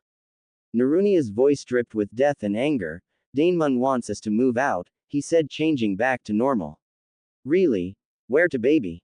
Kumoyomi asked, turning to Daemon only to see him covered in honey, with a swarm of bees attacking him. He stumbled over and hit the ground, and fire ants marched up and onto him, beginning to bite him everywhere on his body. Ah, get them off of me! Daemon yelled, flailing around. Stop, drop, and roll, boss. Narunia shouted. That's for fire, you idiot. Tsuruyomi said. Daemon stopped flailing and his body started to glow red. In doing so, one by one all the insects attacking exploded in tiny fireballs. Daemon stood up and started to brush the honey off of himself. Damn goo-wielding insects, he said before sucking some honey off the tip of his finger. Least it's honey. Just then he saw a badger come out from the bushes and it came up and sniffed at his feet. Oh well, do you smell the honey, boy? Daemon asked, kneeling down next to it, and letting it lick his hand clean, but just then it growled and hissed before lunging at his throat, latching on with its teeth. Aarrgghh. Daemon chocked before pulling it off his throat with brute force, and then ripping the animal in half. What the hell was that all about? Daemon yelled. Just then, a bear walked from the bushes. Wow, you're joking, right? Daemon said. Just then the bear roared and charged straight at Daemon. Mwaaaaaaaahhhhh. Daemon screamed as it lunged at him, and tackled him over the edge of the cliff. Narunia, Tsuruyomi, and Kumoyomi turned to each other and then stared blankly at the spot of the cliff their master went over. Naruto and the 5 others were making good time. They moved through the trees quickly and with ease working their way to the land of waves. Naruto turned around and looked at Hinata and Tenten. They knew him the best, so or blonde lovable idiot figured they were probably not in the greatest off moods. Hopefully when they got to the land of waves, he could do something to cheer her up. Tenten was part of that team, and half of the team's gone overnight. She felt the worst, that much is obvious. Their trip only took a day and a half to get to the Naruto bridge. They walked along the path up to the bridge. They looked ahead and couldn't see anyone in the slight fog. A figure dashed through the tree tops behind them, and they turned around, and saw nothing. Naruto narrowed his eyes. He wasn't in the mood for another attack, especially another one in the land of waves. He drew a kunai and readied himself. Naruto? Sakura asked nervously. Shish. Just then from the trees to his right flew a kunai, and he deflected it. Then he saw a figure jump from the trees towards. He couldn't make out who it was through the fog. The figure grew closer and closer. Just then, Inari. Tazuna's voice echoed out, "Where are you?" The figure flinched in mid-air and its course was altered to hit the ground in front of Naruto a few feet. Naruto's face dropped at what he saw. Ouch ouch ouch. A much older Inari grunted sitting up TP his knees and he looked up at Naruto. Hey. He greeted with a grin. Inari. Naruto snapped. My god. Don't attack me like that. I almost killed you, he said. Haha sorry. I was just trying to show how strong I've gotten, Inari said. Well you're good at sneaking, Ino said. So are these your girlfriends? Inari teased. Naruto blushed slightly. Why yes and no. I'm not sure about all of them. Wow you're so lucky. They're really pretty, Inari said looking at them, smiling. Aaww he's so kawaii, Tamari said. Inari, Tazuna called coming through the fog, and seeing them, there you are, he said. Naruto. How's it been? He asked. Great, except for one thing. Naruto said. Well you can tell me all about it when we get to my place. Follow me, I have a carriage, and some horses to make crossing the bridge easier, Tazuna said. Cool, Naruto said, and they all followed Tazuna onto the bridge some of the way until they came to the carriage and horses. Just hop on in, Tazuna said, getting on the front seat and grabbing the reins. Inari climbed in the back with the others and closed the door. So, how did you get something like this? Naruto asked. Well I had to walk the bridge carrying my trade supplies, and eventually got the money to buy this and 2 horses. It makes it so much easier, Tazuna said through the window, before he whipped HTE reins and the horses started running picking up speed. So, what were doing attacking me again? Naruto asked Inari. Well ever since you left, I've been training to get strong like you and my dad, so I can protect the people of my home, but I can only teach myself so much, and I was wondering, do you think maybe I could go back to Konoha with you, learn some stuff there on how to be a ninja? Inari asked. That's fine with me I guess, but you have to clear that with her grandfather and your mother, Naruto said. We both already said he could. Tazuna said. Every day he practices but he's always saying he wants to go to Konoha and train to be a shinobi so he could come back here and protect the bridge and people here. Oh, well okay 10. But where'd you get kunai? Naruto asked. My grandpa trades everything, so I've gotten my hands on a few different ninja tools to practice with. You're careful though, right? Things like that aren't toys, Sakura said. I know. I had to prove I could be responsible with them first, Inari said. How old are you now? Naruto asked. 12, Inari answered. Is it too late to start? No. It's never too late to become a ninja, Tamari said. I'll put in a word to the Hokage so you won't have to do the academy with people younger than you. I could train you what you haven't figured out and then see if I can get you to take the exams, Naruto said. Hell, we all could probably teach you something, Ino said. Really? Would you? Inari asked energetically. Sure. Just be patient, Sakura said, chuckling. I could do some of that, I guess, Tenten said. I need something to take my mind off of what happened. I'll help too. Hinata smiled through her obvious discomfort. Granted, she didn't have the greatest relationship with her cousin, but that's still her own blood. Yada. Inari cheered. After a 10-minute travel, they came to the other end of the bridge, and crossed onto soft dirt and ground. We'll be there in a minute, Tazuna said, as the horses took a left at a fork and worked their way up a slight hill and went around a turn, coming to a stop. They all piled out of the carriage and looked at the large house. Wow, you live here now? Sakura asked. Yep. Trading makes good money, Tazuna said. Come on in. He led them through the front door and walked into the house. He led them to the kitchen where Tsunami was washing dishes. Mom, we're back, Inari called. Tsunami turned around and saw the group. Oh, welcome. How was your trip? She asked. Good. How have you been? Naruto asked. Great. Ever since the bridge's completion, the land of waves is rich again, all thanks to you, Sakura, your sensei, and Sasuke, Tsunami said. Well, Sasuke's not around anymore, Naruto said. Did he die? Tsunami asked. No. But he betrayed us, Naruto said. Oh, I'm sorry to hear that. Here, sit down. I'll make some tea and we can catch up, Tsunami said. Thanks, Naruto said. Him and the girls took a seat at the kitchen table. Tazuna and Inari pulled up 2 other chairs and sat down. Daemon, Narunia, Tsuruyomi, and Kumoyomi sat in a ferry as it crossed the sea into the water country. Other people moving about and going about their day, waiting to reach land. Daemon took a sip off some wine and laid back in his chair, enjoying the sun, with his jacket and shirt off. Tsuruyomi and Kumoyomi were in bikinis, and Narunia was in his normal clothes sitting against the rail of the boat. You can only enjoy this because we came in fall. If it were winter, which it will be in a month or two, we'd be knee-deep in snow, he said.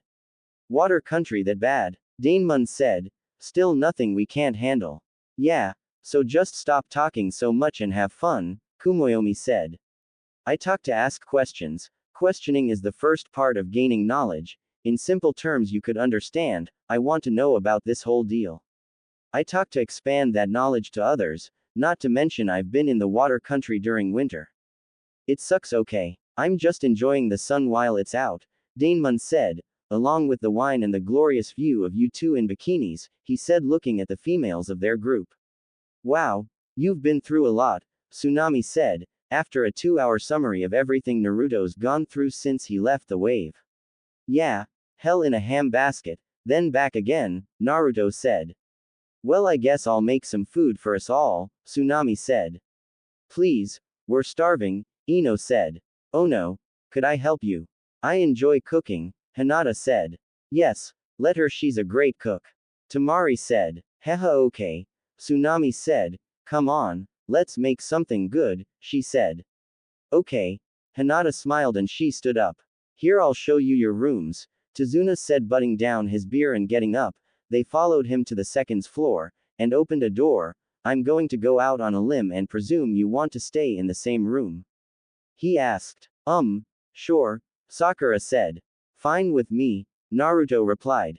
The others nodded and he showed them the room. It was pretty large, a king-sized bed, and a couch with 2 closets. There you go, tell me if you need anything to fit you all, Tazuna said, walking downstairs. Thank you, they said in unison, before going to unpack their things. An hour later, after unpacking and eating, Naruto had a full belly, and he walked down to the shore, and unraveled his Uzumaki Bloodlines scroll before sitting down.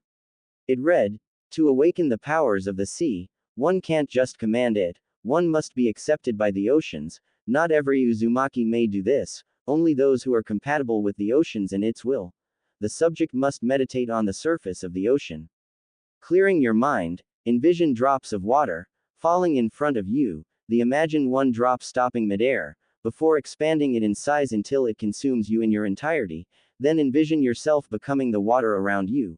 If you are accepted, you obtain the will of the ocean, and you will be granted undying and unhindered control of the seas and their limitless power.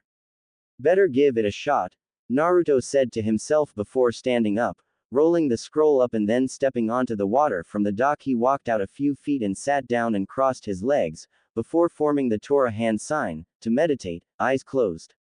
After a few minutes to clear his mind, he pictures dripping water in front of him, then one of the drops stopping, then expanding around him. He saw his hands start to break apart into water bubbles, and soon he was gone, but yet still aware of the sea around him. Then fish, of all shapes, colors, and sizes, began swimming around the area. He then saw a shining blue light beneath himself, and it rose up to him fast until it hit his non-existent form and everything went white. Naruto's real body stayed the way it was, and a sphere of water rose up around him and sank into the water. Naruto opened his eyes and saw the same blue light floating ahead of him, and he reached out and grabbed it. Just then he rose from the water standing and he looked around. Weird, he said. Wonder what to do now. The boy walked towards shore, to grab the scroll, when the water ahead of him parted enough for the seabed to be stood on, and he looked around. Before stopping, the water dove under his feet and rose him up as the gap was filled. He grinned. Cool, he for holding his hand out to sea and envisioning a whirlpool. In seconds, water ahead of him began churning and spinning, before opening up a giant vortex of water, capable of swallowing some of the biggest ships. Oh, yeah, this is the way to do, Naruto nodded to himself before rising his hand up, and the whirlpool shot up and became a hurricane funnel of pure raging water. He swiped his other hand sideways, and the spinning water column was sliced in half, and the upper half became its own water funnel along with the other half, making two. He directed the two with his hands to spread apart, then he swung his arms in, and the two typhoons collided, exploded in a huge burst of water. Naruto's smile was beyond big. Hell, it was beyond the Grinch. He jumped up and kicked his heels together before plummeting into the water, which seconds later pushed him back up with a small geyser, for air. I'm going to love this, Naruto beamed. Ah! A man screamed in terror, running from Daemon through the streets of a water country town, riddled with dead and withered corpses of all its civilians.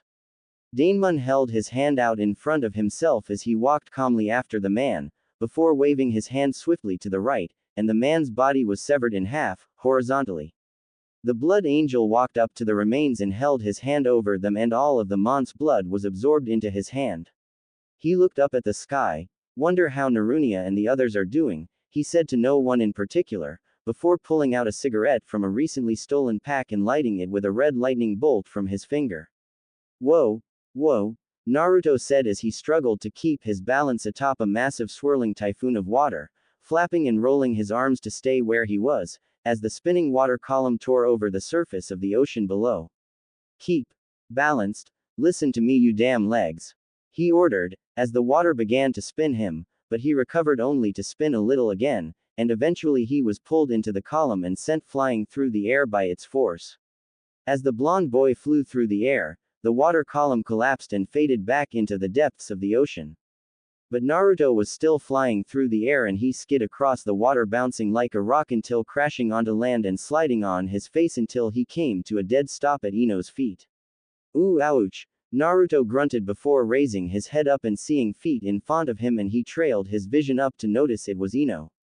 But that wasn't the only thing he noticed. He saw right up her skirt, and through her skin-tight fishnet shorts. Black lace lingerie, or no? He said, scrambling to his feet, blushing. Ino smirked. Like what you see? She chuckled. Ye wait. You're not gonna kick my face in, are you? Naruto asked, blushing. Ino started laughing.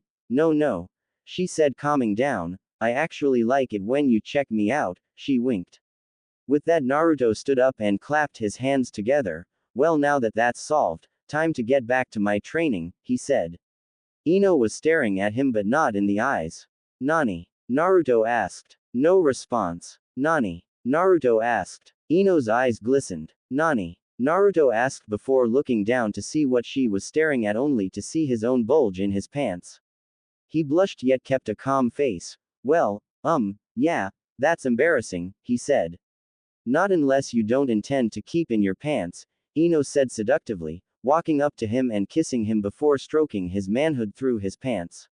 His eyes nearly rolled in the back of his head, but he regained himself and pushed her off. No, not now, tonight maybe, but I need to train while I can, he said. Ino took a look of disappointment. Okay, fine, but I'm getting you tonight. I can't take it anymore, Ino said before winking. I originally came to see how training was going, she said. Well, here, Naruto said, grabbing her hand, and he led her out onto the surface of the calm waters, walking out a ways. What are you doing, Naruto? Ino asked. Showing you my training. Now stand totally still, okay? He said. Okay, Ino said, standing still. Naruto held his hands out and closed his eyes. The water beneath Ino froze into ice in a circle around her, before a cylinder of ice rose up about 6 feet and held her above the water. Okay, you can sit down now. I just didn't want you to end up falling through the ice, he said before turning around, and Ino sat down on the ledge. The ice wasn't cold to her behind for some reason, so she assumed Naruto made it that way, which he did. The blonde Kitsune held out his hands and the water began to stir in front of him, shifting and lifting, building momentum, as waves kicked up, and crashed against each other, and creating bigger waves as wind began to pick up. The clouds darkened and began to swirl before the waters below it swirled around in a whirlpool. A giant tornado blasted from the clouds and crashed onto the surface of the water, creating a Category 1 hurricane. Ino held her hand in front of her face to block the wind and water. How can you control the wind too? She asked over the noise of the newly formed storm. Wind's my natural affinity. Also, hurricanes and typhoons are part of the ocean too, so it makes it twice as easy, he yelled back to her over the powerful winds. Ino started clapping. She was impressed, to say the least. Back with Daemon, the blood angel took a drag of his cigarette and exhaled it before he all of a sudden got a certain sensation he knew all too well, and he took a deep breath, before whipping his head to the west, where far off over the ocean he saw a large storm cloud, and lightning flashing. Such power, that is no natural storm. I can sense a great strength in blood brewing, he grinned, before he flapped his blood wings and propelled himself with such force he cut the wind and destroyed the ground he jumped from. Naruto created 3 water columns that shot up and wrapped around the column of wind and pulled it deep into the water, creating a strong whirlpool which Naruto jumped into and stood on the spinning water in the dead center without spinning himself, as he had it slowed down and regained its calm waters over time. Naruto kept his balance the entire time until it stopped. Awesome, Naruto said. Naruto, Ino yelled. You do know what happens when a whirlpool gives way, don't you? Huh? He asked, turning to her. Just then a massive burst of water from beneath Naruto blasted up in a geyser, launching the boy through the air screaming, and to the shore of the island. Oh my god, Naruto, Ino said, jumping from the ice cylinder he made her, which cracked and crumbled before falling into the water. Ino dashed across the water and onto land, where he was once again face first in the dirt. She knelt down next to him. You okay, babe? She asked, shaking his shoulder, before rolling him over. He wasn't breathing. Oh god, not right after I fell for him, she said. She put her hands on his chest and, using the medical jutsu she picked up from Tsunade and Sakura, she created green chakra, before using CPR at the same time, pressing on his chest. Naruto peeked his right eye open to see Ino and then opened his other eye, and Ino saw him, just before he grabbed the back of her head and pulled her into a sensual kiss. Ino's eyes widened and her face went red, but the last thing she was gonna do would be to pull away. Okay, so he tricked her. Big deal, this made up for it and then some. Ino slid her tongue into his mouth, and straddled his lap, grinding against him, obviously wanting more. Ahem. They heard, and Ino inwardly screamed blood murder. She was so horny, why does she have to stop? They broke their kiss and looked up to see Sakura and Hinata standing there. The pink and lavender-haired girls were blushing furiously, Sakura tapping her foot anxiously. Ino, do you remember the deal we made or not? Sakura said, her eye twitching. Yes. Sorry, I couldn't control myself, Ino said, getting off of him and standing up, leaving the bulge in his pants to be seen by Sakura and Hinata. Hinata inwardly laughed at Sakura and Ino. She'd already gotten her taste of her man. Deal? What deal? Naruto asked. Nothing, Sakura said. Lunch is ready, let's go, she said. Food, Naruto exclaimed and hopped to his feet, and Ino sighed before shrugging and going after the others. They soon reached Tazuna's home and entered. They kicked off their shoes and worked their way to the kitchen where the table was. Tamari and Tenten were sitting at the table along with Inari and Tazuna, as Tsunami brought the plates to the table. Hey, have a seat and dig in, Tsunami said. Smells great, Naruto said, sitting down with everyone else, and they began to eat. Back at the shore, Daemon flew through the fog over the great Naruto bridge a bit above the spot Naruto was at in the water. The Blood Angel looked around and didn't see anyone. Damn it, well, the storm's gone. I know they were here. I will find them, he said to himself, but I don't feel that strong blood's presence anymore. How the frozen hell does a power like that just vanish? He continued looking around. This mist is pissing me off, he said before noticing the great Naruto bridge. Well, if you can't find your target by looking, draw them out, he said before his wings grew a bit longer and the feathers on lining the lower rim of his wings grew out almost like razors. He extended his wings as far out as possible, Sonic Zephyr. He said, and with one huge flap of his wings he created a sonic boom and a huge gust of wind that removed the fog from the surrounding area. Now some people could see and most everyone in the land of waves heard the bang. People began to gather outside of their homes to see what created the loud boom. Now for this, just for insurance, Daemon said, holding his hand out towards the bridge and blasting a huge red lightning bolt from his hand that tore through the middle of one of the sections, between the spread out support columns, causing the entire section to crack, shatter and then crumble, into the water below. People began to scream and shout, "Oh my god, what is that?" A woman shouted, pointing at Daemon in midair. "Oh great, you're just noticing the guy in all black with giant liquid red wings 20 feet above you." Daemon snapped. God. He exasperated. People were talking, chattering, and tripping out about how he was. Still don't sense the power. Daemon said. Fine, maybe a direct threat will work, he said before taking a huge breath of air, causing his chest to grow up and towards as the clouds above began to collect above him and be pulled down. Just before Daemon was about to announce his threat in a mighty omnipotent voice, he saw someone pushing through the crowd of people. That him? He asked himself as he shielded the peak of his forehead with his hand to get a better look. Tazuna pushed his way through the people. What's this about my bridge? He asked, coming to the front of the crowd and seeing the destroyed section of his bridge. And no, not my bridge, not my beautiful precious bridge. Ha ha hi. He cried, dropping to his knees. Crane says. Picture a squeaky toy noise when his knees hit the ground.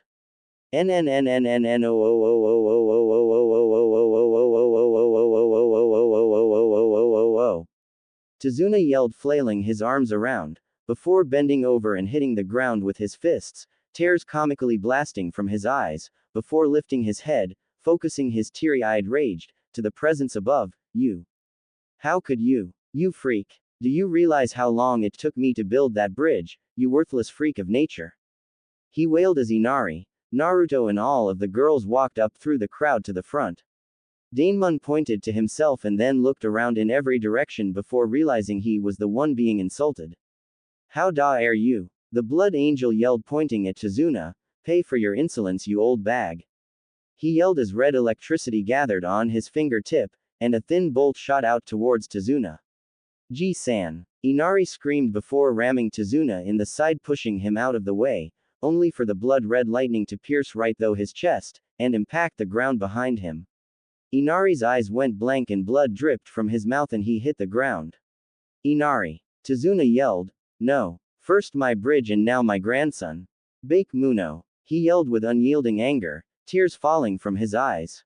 Naruto was in shock as he stared at Inari's lifeless body with trembling eyes.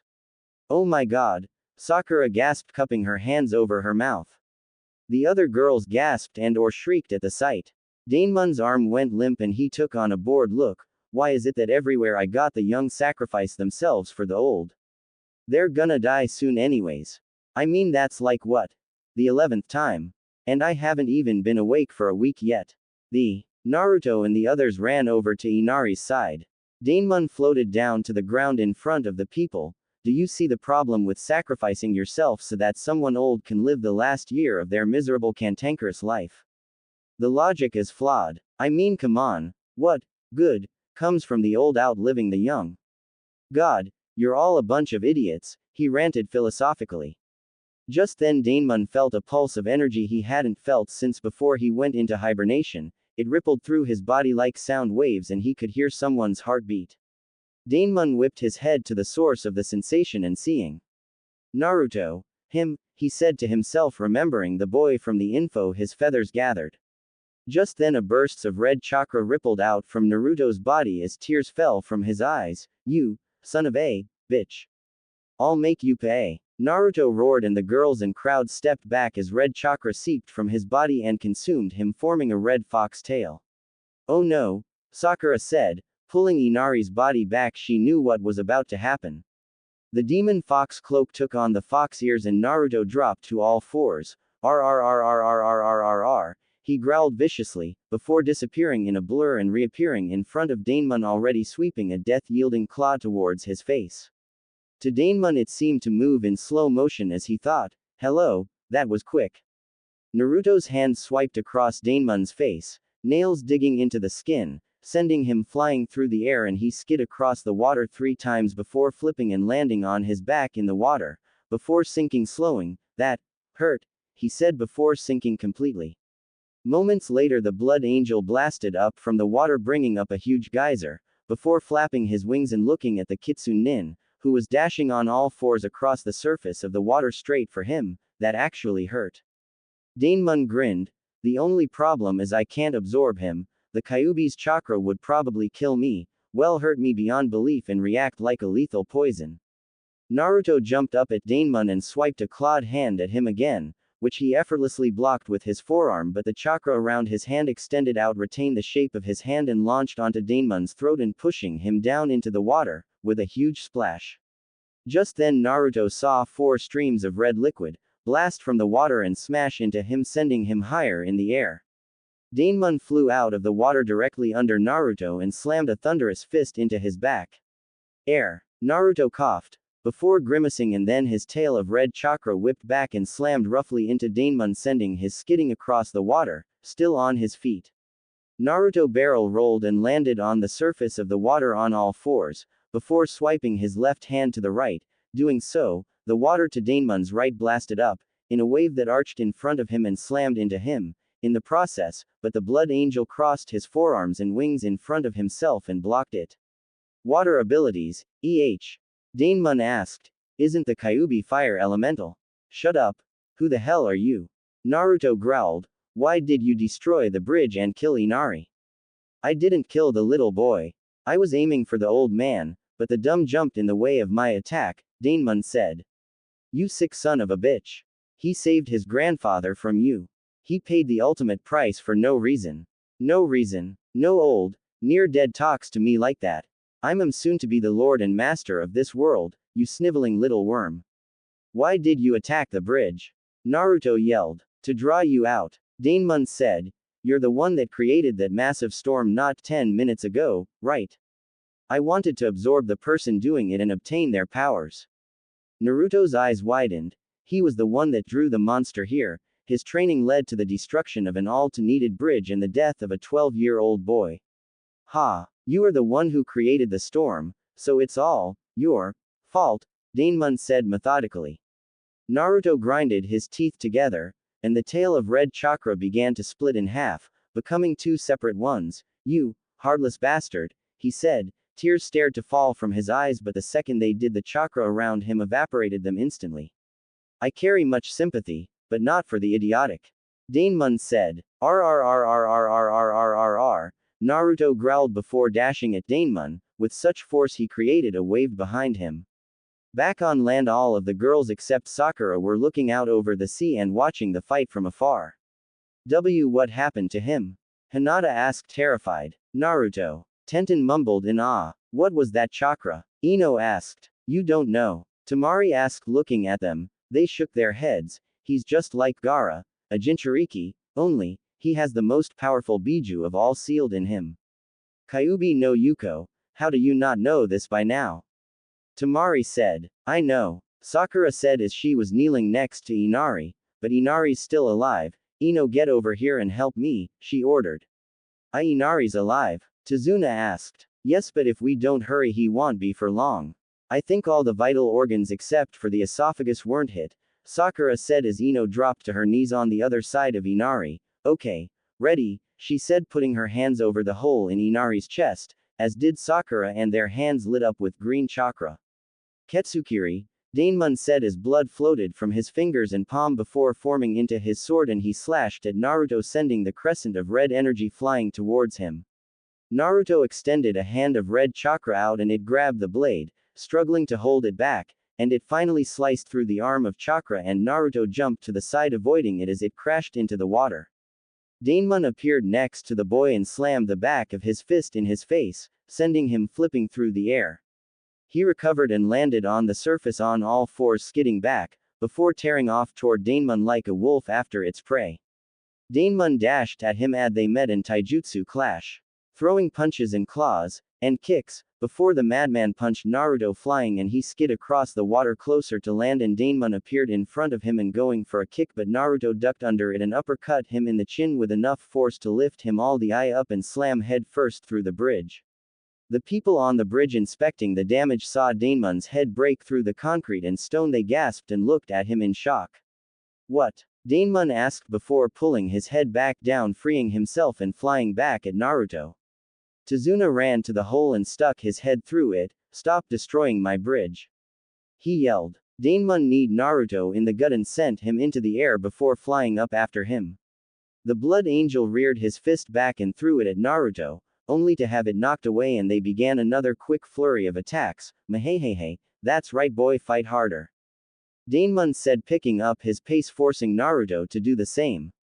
Fight for your life, Daemon said, exhilarated, getting faster with his attacks yet again. Naruto was starting to struggle to keep up. Fight for your world, Daemon yelled, getting faster still. Fight for your species and die in a heroic blaze of glory, Daemon yelled, slamming a punch into Naruto's face, sending him flying to the water below, like so many before you, Daemon roared before dashing straight down after him.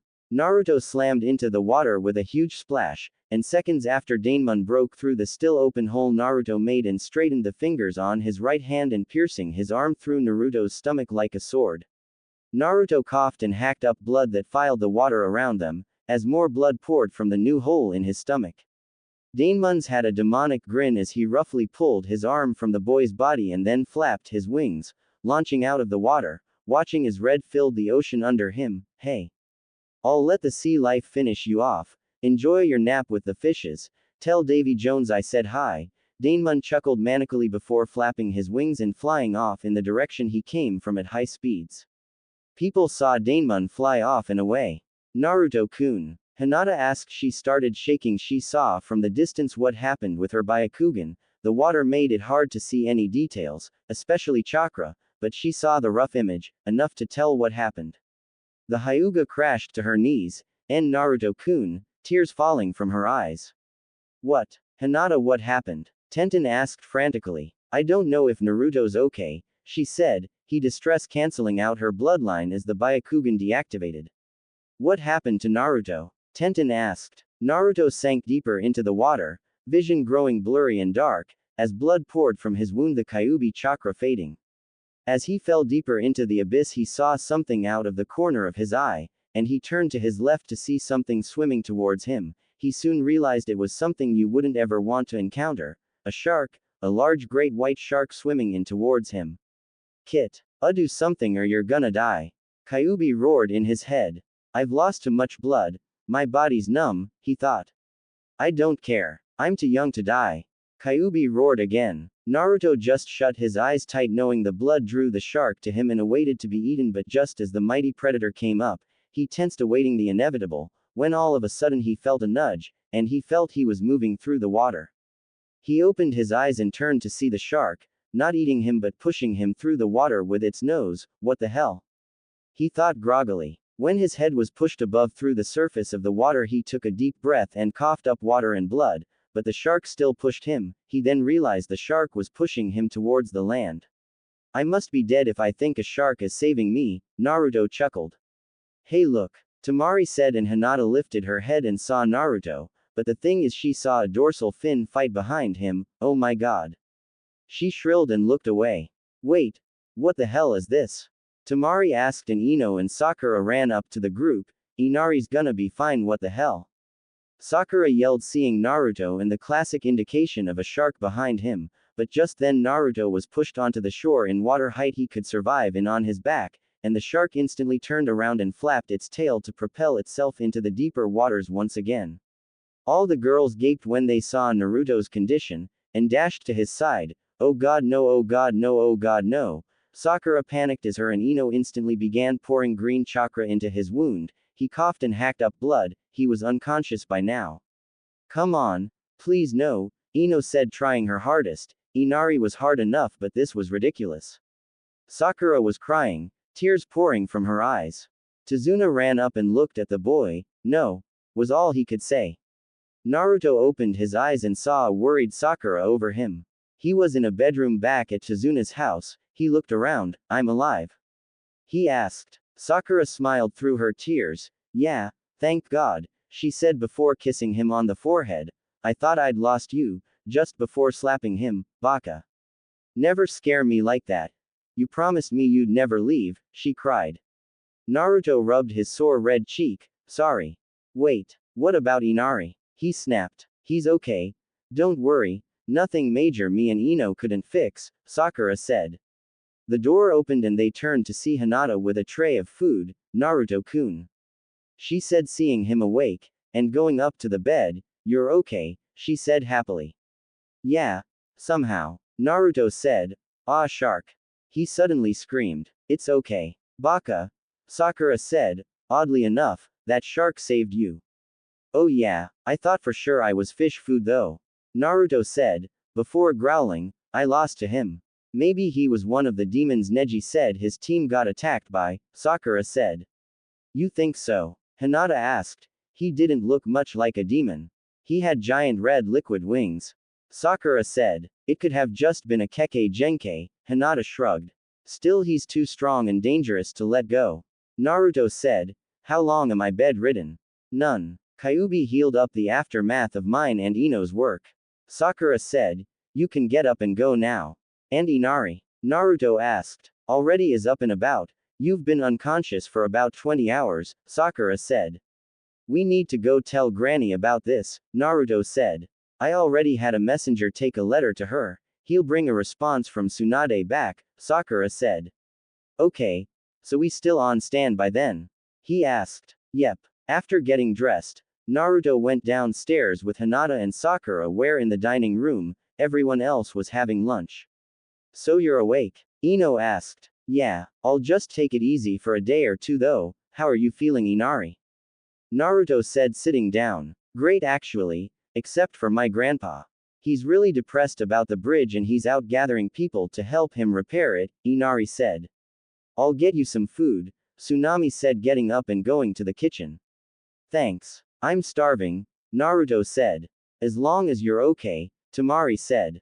I guess. But I couldn't stop him. He's dangerous and we can't just let him get away, Naruto said. We'll help you look for him, but for now just eat, and relax until tomorrow at least, Tenten said. Right, Naruto nodded as Tsunami put down some food for him. Daemon was walking on the ground back in the water country, smoking a cigarette, and he walked down a path when Tsuruyomi, Kumoyomi and Narunia appeared in front of him. There you are. Did you enjoy your hunts? Daemon asked. Very much so, Tsuruyomi said. Yeah, but I missed you, Kumoyomi said, walking to his side and wrapping her arms around his right arm. Tsuruyomi did the same to his other arm. You two are pathetic, Narunia said, shaking his head. Shut it, mutt face, the girls said in unison. Now, we're all friends here, Daemon said. Well, to the matter at hand, look to the north, do you see that mountain? He asked. They looked and saw a moderate-sized mountain, not too far from them. Yeah, they said. Well, that will be out new palace, Daemon said with a dark grin. How? Tsuruyomi asked. Simple. My demon beauty, through my powers and he manipulation of the earth element, Daemon said, getting his arms free, and they walked closer to the mountain, and after a few minutes they reached a reason area, to Daemon's desires, and he held out his hands. Observe. The blood angel's hands lit up with red light and electricity, and they saw a red line of chakra and light appear around the base of the mountain, and then the mountain lifted up after the energy sliced it free, a large chunk of rock and earth still at the bottom in a stalactite manner. The entire mountain began to glow red and crimson energy blades began tearing, carving and slashing through the rock, sculpting it, leaving red after images, as it slowly began to take shape. Daemon began swiping and moving his hands controlling the effects as he sliced two large rocks off, sliced each of them into perfect squares and slammed them onto the mountain creating balconies with rails and all, before the castle began to take on a devilish appearance, taking shape more and more. Daemon held his hands towards the sky and basted a red lightning bolt up that arched down and collided with the top of the still rough rock castle, and the second it collided all the remaining excess rock was severed and blasted off of the now complete castle, with 4 towers on the square perimeter and 1 major tower in the center with structures, building and courtyards with grass from the mountain and all, surrounding it. Daemon flapped his wings and flew up under the stalactite of dirt and rock at the bottom and he stabbed his wings into it, sending energy and chakra into, lighting the entire place a blood-red liquid-like glow, before it faded. He floated down to the ground again. What was that last part for? Narunia asked. To keep it flying without my constant focus.